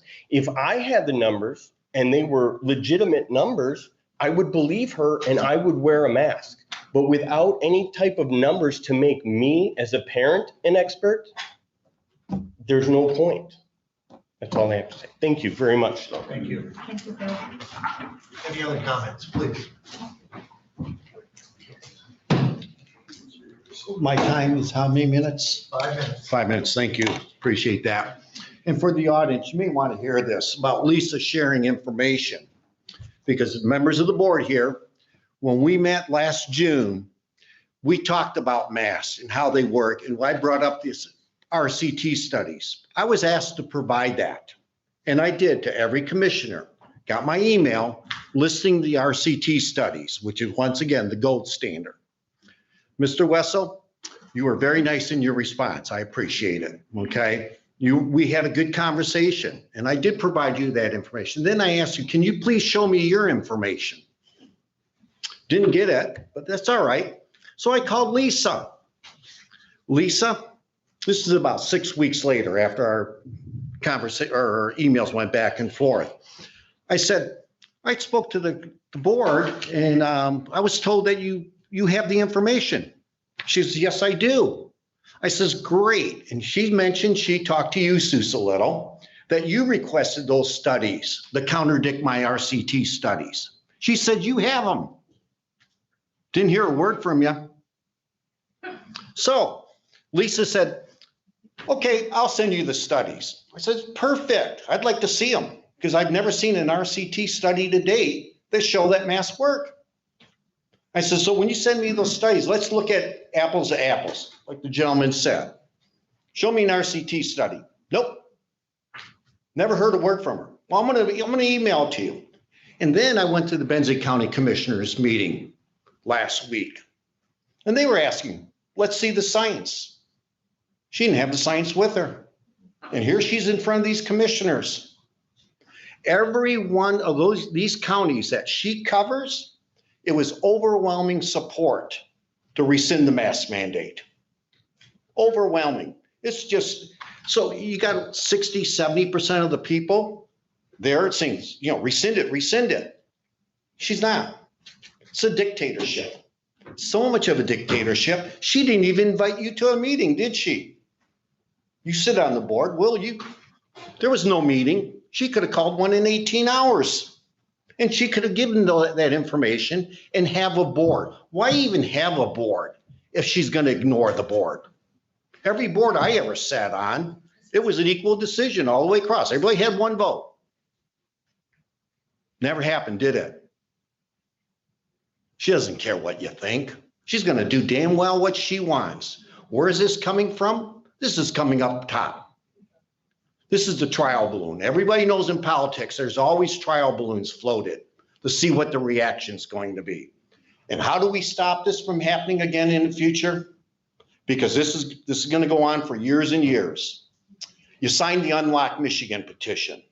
Just like we took the power away from Whitmer, we're going to take the power away from the health department, including the local health department. So the representatives of the citizens can make that decision. And what the petition says, health department can declare a 28-day emergency. But if they need an extension, they're going to have to seek legislative approval. That's what you call representative democracy. We have a representative democracy. That's where the power should lie, not with one person who ignores the other 6 people on the board. That's reality. And I tell you what, those Benzie County commissioners are not happy, including the representative that sits on the health board. What else did I want to say? So she doesn't want to share the stats. Oh, I'm sorry. Forgot to bring my violin because some of the words I heard today, I wish I could have played a violin. Thank you. Hello, Mindy Hawley. Quickly, I just want to say thank you very much for hearing us out and thank you, the people who voted for parents' rights and for body autonomy for our children. I think that's really important. One thing that you had said, Mr. Wessel, about the health department mandates and takes care of the vaccinations and makes different, already makes different health recommendations and mandates. And we can actually go into the health department. We have to go see them for any waivers, philosophical or medical or religious, against having our kids immunized. So that is a possibility. I'm more than happy to go in and talk to the nurse again about my children and wearing masks. And I think that we should be able to give philosophical and or religious or medical get a waiver if that is what, so that we are communicating with the nurse.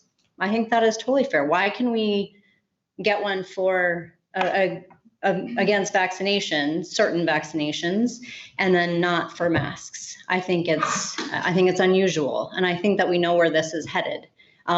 They're dangling a carrot for immunizations or this jab for, because I too don't want to call it a vaccination for our children under 12, and then also for 12 and over. I'm sure they're going to start coming up with testing. The testing is an issue. I mean, we are talking about medical procedures. Masks are a medical device, and it is not like a piece of cloth.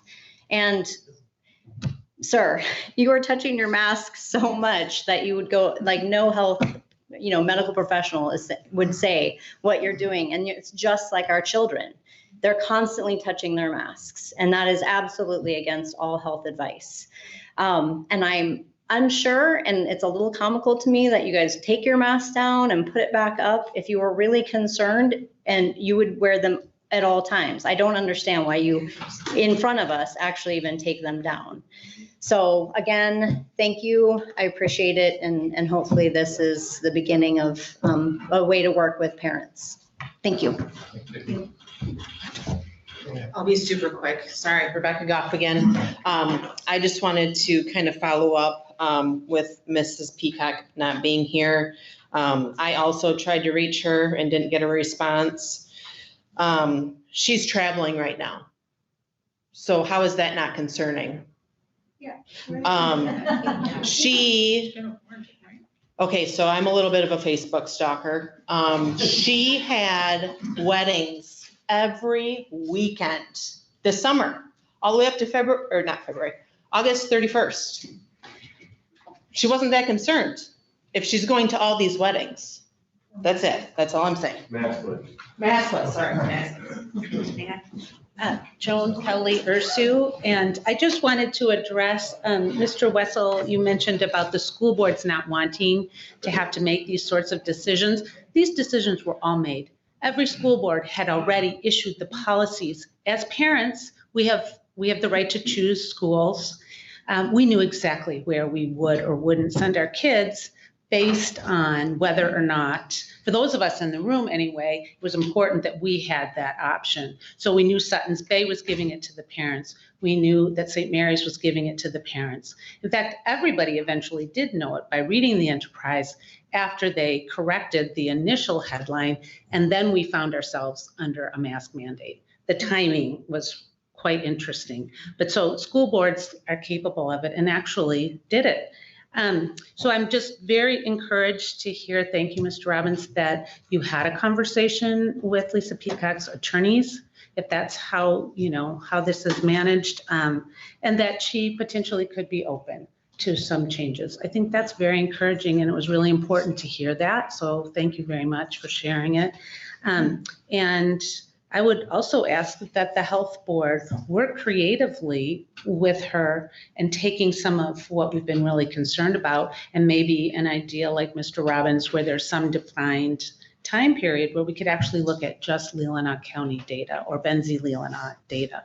So it was very encouraging to hear the inner workings and to hear some of the comments. That really, I'll leave tonight feeling a lot better about it, in addition to the decision. Okay, thanks.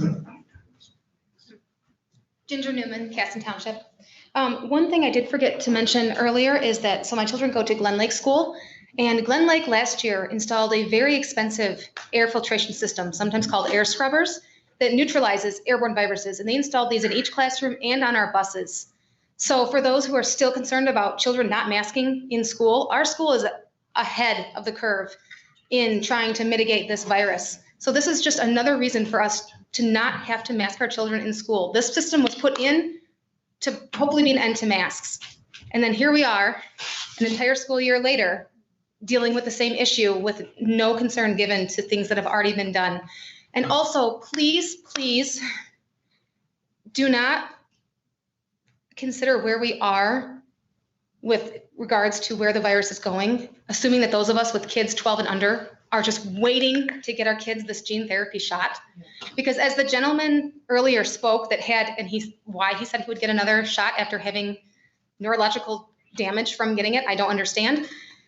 There are tens of thousands of people like him all over the country and all over Europe that have already had so many issues from this shot.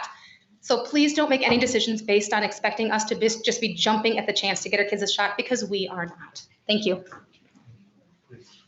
Man in the yellow shirt, or whatever, like. Jay Swing from Northport. I just wanted to say I'm a little bit disappointed that the resolution was that she rescind the first part, and I think it's reasonable that she reconsider some other options, but to think rescind the initial one, was a disappointment. The other thing is that I don't attend these often. I watch the Enterprise and I know kind of what's going on, but it's kind of disappointing to see the personal animosity that goes on and kind of the personal finger pointing in a lot of cases. I think you're all, we're elected to best serve all the county and represent everybody. And I'm not sure that that happens. And I'm not sure that there's much more divisiveness that you demonstrate to the rest of the population. I'd like to see that reversed.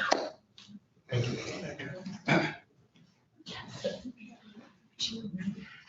I just want to give some more medical advice, especially to Glenn Elguire, who told my friend that, well, doctors wear a mask for 8 hours in OR.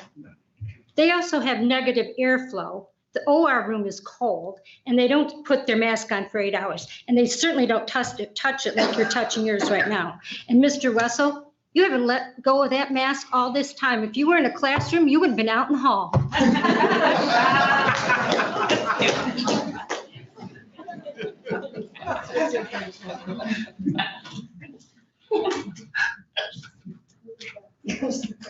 Name is Eric Schaub. My wife is Jelana. There's an aspect that none of you have even considered, and neither of you. The one aspect is security issue. Did you know, forgive me, it's about 5 years ago, Michigan was number 5 in human trafficking in the United States. Now, last year, they dropped down to number 10. Now, I ask you, if this mandate continues on in this state, do you think that number of human trafficking is going to jump up? I don't know, but that's a huge security issue that nobody even thinks about. When you cover a child's face, well, let me back up. This past year, when the governor released prisoners from the jails because of COVID, because of the pandemic, whatever you want to call it, nobody considered the ramifications of letting these people out and then having our school children mask up to put a muzzle on. Any one of those people could have gone into taken a kid off the school ground, a small child covered up, and nobody would have known the wiser that that child was taken. So, you know, this is a serious consideration. You know, what if one child in Leelanau County was abducted, and it was during the time that we enforced this mask mandate, and that child was never returned to their parent? I mean, I can't even imagine that. I mean, it's something you don't want to think about, you don't want to hear about, but it's in the news all the time. And, you know, this past year, I'd go to mass and everybody had the mask on. And there were people in and out. I didn't recognize who some of these people were. So, you know, it could have been God knows who that was released out of prison, you know. So there's a security aspect that we're not thinking about here. And so that's all I got to say. So thank you for your vote. First of all, thank you all for considering that the parents have value in their, oh, sorry, Laura Tarsa, Solon Township. Thank you for your decision on that. I actually wanted to address you, Mr. Wessel. You made the comment about, and then this is just something that I hope you all will take into consideration in this day and age. You made the comment that we have always trusted our health department for these recommendations and that we should continue to do so, and we shouldn't change that. But I believe that I can factfully state that all of us have had situations throughout our life where we have gotten to a point with a relationship where we have had to change our trust level with a certain person or area or leadership or whatever, correct? So, and I think that some of the indications that we've learned about mishandling of numbers and data and things that we should really take into consideration, that maybe we should be a little more scrutinizing of the information that we get from them, as opposed to just take it all. I mean, conveniently, it would be nice to be able to just accept what they say because that's what we've entrusted them to do, so we can go about our business living, right? I mean, that's what we have always, we've appreciated the convenience of having groups that tell us what the best health decisions are. But maybe it's time that we start taking some responsibility of our own and looking into the facts and the data and putting it together with our own intelligence, because we were all given some very good intelligence, and it's just, we just get, apathy was used earlier, and we just could conveniently let someone else do those things for us. And maybe it's time that we actually be a little more questioning of stuff and try to get uncomfortable looking up that information ourselves. And I also want to thank Mr. Robbins for pointing out your observation of the masking. And I don't say that disrespectfully, because I believe that you're doing what you feel is important, and it maybe just came to your attention later on and that you decided, oh yeah, I gotta put my mask on. So I don't think that, I don't want to be disrespectful, because I just think that we all have there's a lot of information floating around that's confusing. And so I think you did what you felt was necessary, but I did notice there's a contradiction in, at first, you started off as if you weren't there was no concern about wearing a mask, and then you did add it after several people spoke later on. So, maybe you didn't even realize you did that. So, thank you everyone for all your time and making this special meeting to listen to your constituents. We appreciate it very much. Have a good night. Thank you, Nora. Thank you. I wanted to correct my name, because apparently letters after it, if you're in the medical field, is important to some people in this room. So it is Ann Schluter, BSDH. A-N-E-E? No E. And then Schluter is S-C-H-L-U-E-T-E-R. And then BSDH. Yeah, thank you. Oh.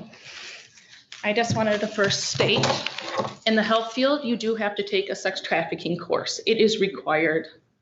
And one of the red flags they say when someone tells you about doing something to their child, that they are resilient.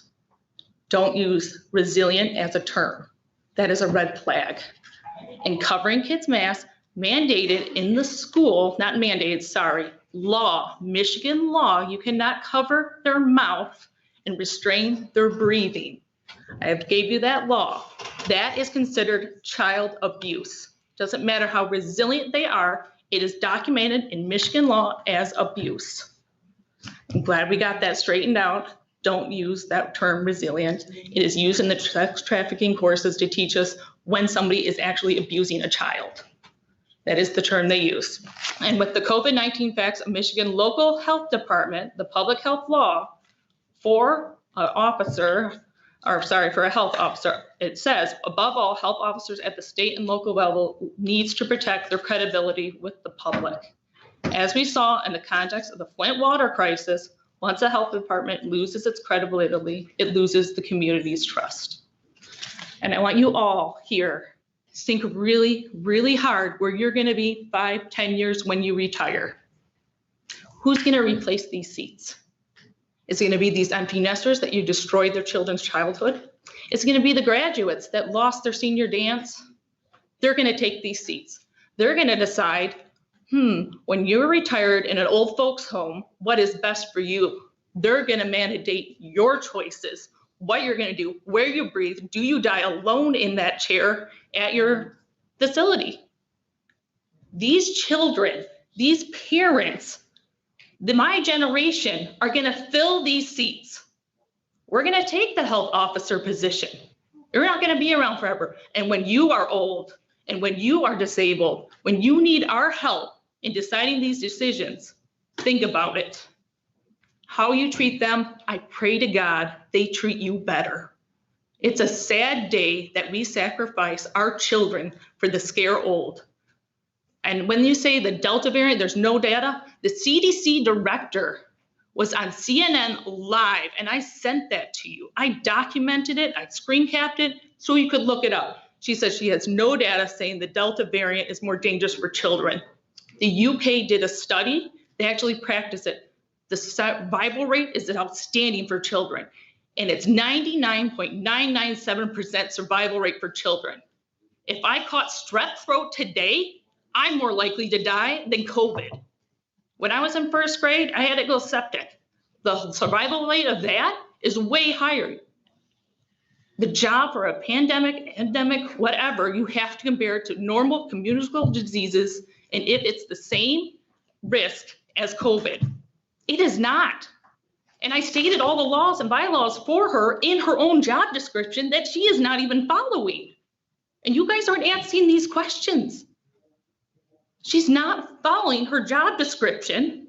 She's not following any of the parameters. She's not giving any data. I don't care how good intentioned she is. We have laws and rules to follow. And all of you, it doesn't matter. It's not political now. You guys have to realize your whole board is silenced.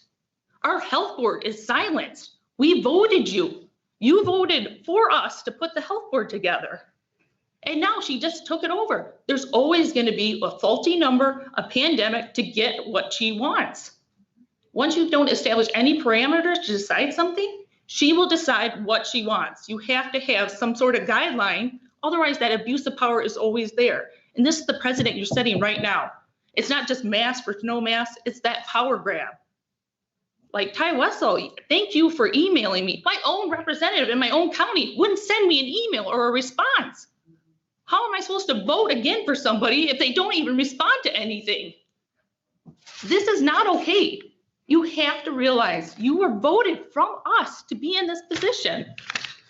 Thank you. So realize your power is gone. The people's power is gone when we get these mandates.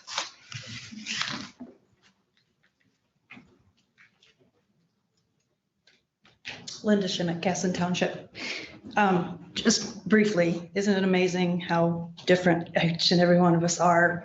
I mean, somebody made a comment about differing opinions and how we transfer between one another. I mean, God made us all individuals. The reason that I just wanted to come forward is as conversation, as Ms. Peacock has spoken to, a question that I would have is, okay, so when does the mandate come off? We've set this mandate, it's in place. So when are we look at what numbers? We have to have numbers so that we can change it if it need be changed, or is it ongoing? So I think that as when conversation is had with her, that certainly is a question that I think should be asked. So, okay, so we have this mandate. Somebody suggested, revisiting it. Well, I don't think that at this point we've heard that. Is it for the rest of the school year? Is it for till these kids graduate from high school? I mean, that's where the numbers come into place too. We need to know so that we can go forward and reunite. Thank you. Thank you. Any other comments, please? I went to Zelka again. I live in Leelanau. I just heard about this literally last minute. But I've been studying this for a while. Your name, please. My name is Wendy Kozelka. I'm sorry, I can't hear you. Wendy Kozelka. One of the things that bothers me is that this gets bottlenecked in a democracy where we get bottlenecked down to one or two people making decisions. And it's just, I think that's something they had to deal with. Also, it seems like a lot of times we have this kind of like thing, you got all kinds of science and it gets thrown out the window and they just do whatever they're gonna do anyway. So I'm just saying, there's a lot of science that we need to look at, a lot of things that I think that one thing should be public knowledge is if we had ivermectin and that hydroxychloroquine, like if we really wanted to get rid of this thing, we could have gotten rid of it fast by getting that stuff over the counter. The people were using it as a spray, the ivermectin as a spray, right? I just looked up in 2 seconds, I found on NIH ivermectin is a potent inhibitor of SARS-CoV-2. That's COVID. SARS-CoV-1 was the first one they tried to scare us with. And back then, Fauci admitted that not to worry, that he knew that the hydroxychloroquine worked well for SARS-1, but they blocked it for SARS-2. When it's about 85% the same as SARS-1, you would think that you'd want to at least look into it. Well, not only that, there was a study, so-called study, that's really like a meta-analysis. They look at different studies and supposedly gather all this data from people that already did the studies, and to try to poo-poo the hydroxychloroquine right away. This is right before Gretchen made us not be able to get it. By the way, I have a cousin who was rescued. His life was rescued and saved because of hydroxychloroquine right before she took it off the table for people. The study, 10 days, it was within 10 days, the so-called studies that went out, the study that went out, it was in prestigious medical journals, New England Journal of Medicine and Lancet are probably the most prestigious, top of the line kind of medical journals. And they put this study out and 10 days later they retracted it. Why? Because they said, well, the authors said, we looked at our data, found out that this providers of our data, which was called Surgisphere, turns out was an unscrupulous company and claimed to have all this data from like 600 different hospitals and falsified it, a lot of data. So they had to cover their butts, the authors, to blame it on somebody else giving them bad data.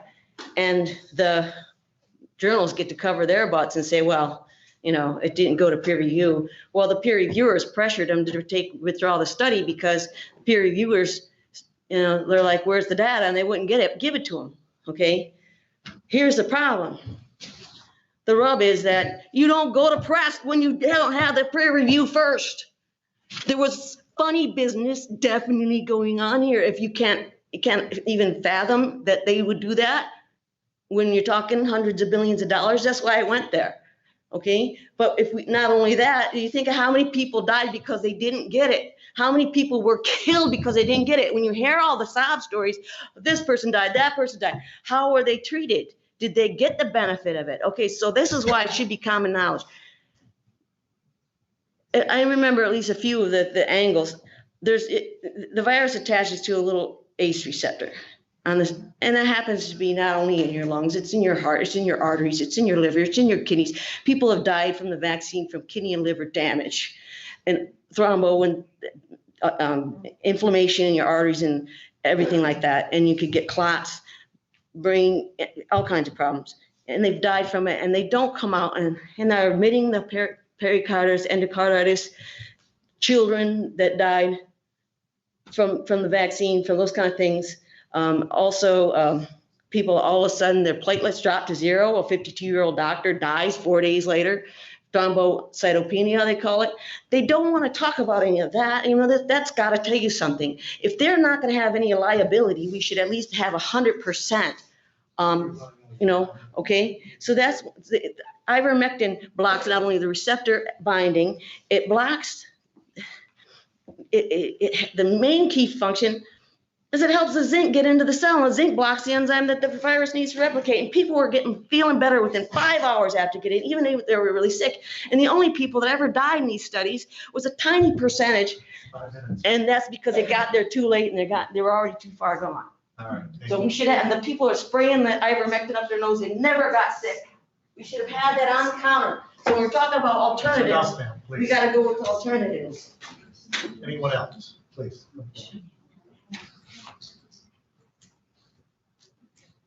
My name's Melanie Schaub, Leelanau Township. Thank you for your time tonight. I wasn't sure I really wanted to get up here. I have 2 teenagers that attend school, and I would encourage you guys to get the data on why they are wearing these masks in school. They can go to the mall, they can go to concerts, they can go to ball games, they can go visit friends at college and don't have to wear the mask. They're feeling they're being punished to go to school. And we should be wanting our kids to get educated. And I get some people are taking their kids out and educating them, at home. Not all parents can do that. And we just want what's best and what's healthy for our kids. And so we need the data. So if they can go everywhere else, they can go with us to restaurants. We don't have to wear them. Why them? Why do they have to? We need some answers. Thank you. Thank you. Yeah. Please go. Kevin Weber, Suttons Bay Township. Ivermectin and hydroxychloroquine are not effective for treating COVID. We have very few tools for preventing COVID infection, aside from maximizing general fitness, reducing smoking, improving nutrition. Aside from general measures such as those, we have masking and we have vaccination. If the board is attempting to weaken the usefulness of masking, I would encourage you to at least go on record with some kind of a resolution to encourage all eligible Leelanau County residents to be vaccinated, as that is the only remaining tool for preventing the infection. Thank you. Thank you. Do you want to do Karen? You can go first. Karen Josephus, Begum Township. I had no intention to come up here until that last comment. I could sit here for 5 minutes and tell you my COVID story and my husband's COVID story. I am 67, fat, and I have asthma. My husband is none of those. He's younger than I am, he's trim, and he doesn't have asthma, and he almost died in the hospital because they never offered him ivermectin, they never offered him hydroxychloroquine. The only saving grace was that I called a frontline doctor as soon as I started to feel COVID symptoms the day after he went in the hospital. And I got the drugs within an hour. I can tell you the whole story, but I got the drugs within an hour. The next day I felt better. All right. All the data would tell you that I should have been the one suffering. And my husband's life was risked because they did not offer him that medicine. After talking to the health department, after going into urgent care, and then they gave him a drug in the hospital that was $14,000 without telling us, without calling me or without asking him if he could, for approval to take that medication, and my husband was not insured. So I am a firm believer in ivermectin, but luckily I was also on vitamin D3 because my doctor the previous year felt I was low in bone density. So I am a firm believer that the reason we have the problems that we have are that those medications and the preventative things that we've talked about here tonight are not being advocated by our medical community. Thank you. Thank you. Matt Schluter, Leelanau Township. You guys talked a little bit about unity. We all need to come together, which is great. But I think a lot of the division has to do with being mandated to do something we don't want to do. When someone's forcing you to mask or to take a vaccine, you're going to get a lot of resistance because we don't want to be pushed around. And that leads us to ivermectin and stuff too, about medical freedom. It's our choices to do these things. We need to be respected. That's it. Thank you.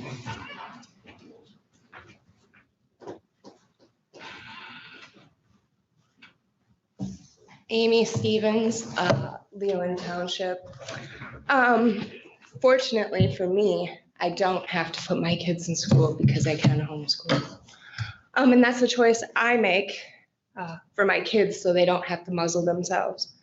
Unfortunately, like someone said earlier, not all parents can do that. If it was up to me, I'd take all the kids under my care and parents could do what they needed to do at the homeschool level when they got out of work. Because of the fact that I do care for children, they need advocates, and that's what we are put here to do.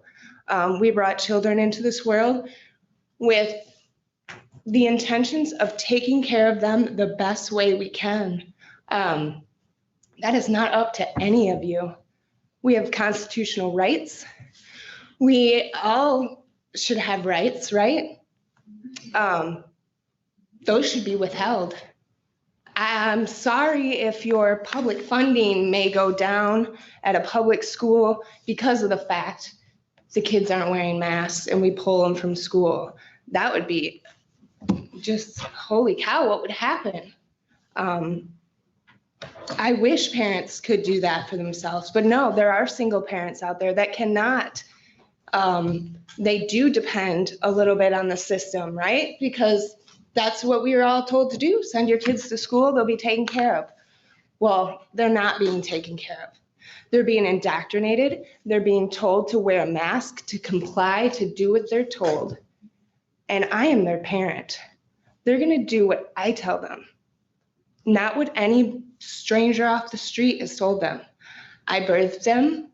I know what's good for them. I know what is not good for them. I've had total diet restrictions with my kids that have cured multiple things with good food, with healthy supplements, and without anybody else outside of my home telling me how to raise my children. My kids are not in the public school system because of this. My kids need to breathe in their rightful nostrils and their mouth what God has given them. What this great creator, whether you believe in God, whether you believe in good energy, I don't know. But I believe in good energy all around from everybody. And this is absurd that our rights are totally being taken away. We can't even choose for our own children anymore. This is ridiculous.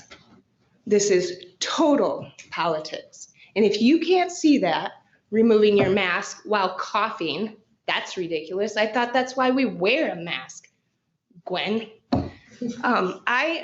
This is just ridiculous. And if you can't see the hypocrisy in Peacock traveling right now, the gentleman that came up here and tells us, well, I wear my mask. I just came from California. Stay home, stay safe. If you are scared, let the rest of us that are willing to take on this virus with our full God-given immunity and be in charge of our own children.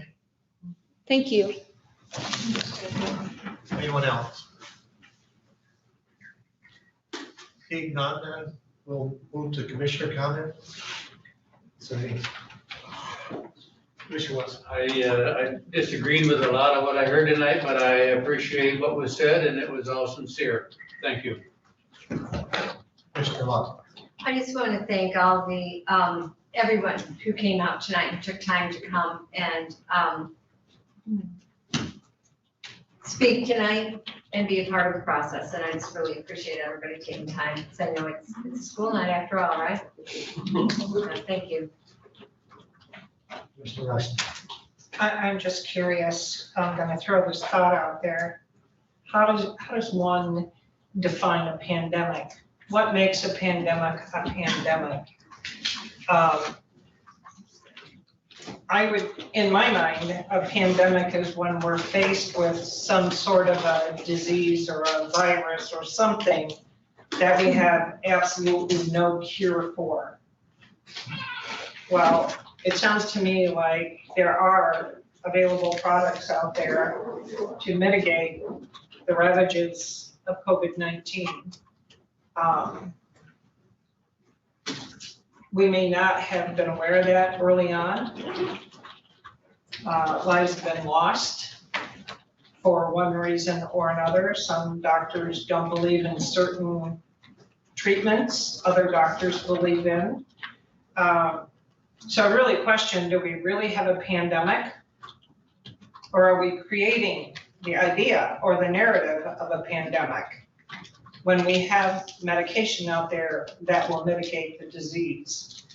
My other thing is, if I'm gonna be forced to wear a mask, I'd rather wear a self-contained breathing apparatus because masks don't work. And the last thing I want to say is, you're right, we need to trust, but yet we need to verify. So I think that was a very good point that was made. Thank you all for coming tonight. Any other comments? Commissioner Silverstone? Just that we did hear you. Thank you for coming. And in terms of, I think, sorry, I've forgotten your name, but you said very well that you want the data, and I heard that from all of you. You want the data. So this is something we will take back to the health board. And appreciate your expressing your views today. Thank you. Yes, and I'd like to thank Commissioner Lochner for setting up this special meeting. I thought that was pretty brave of her, but for all of you coming out as well. I thought that was wonderful, and I thank you very much. And with that, we are adjourned.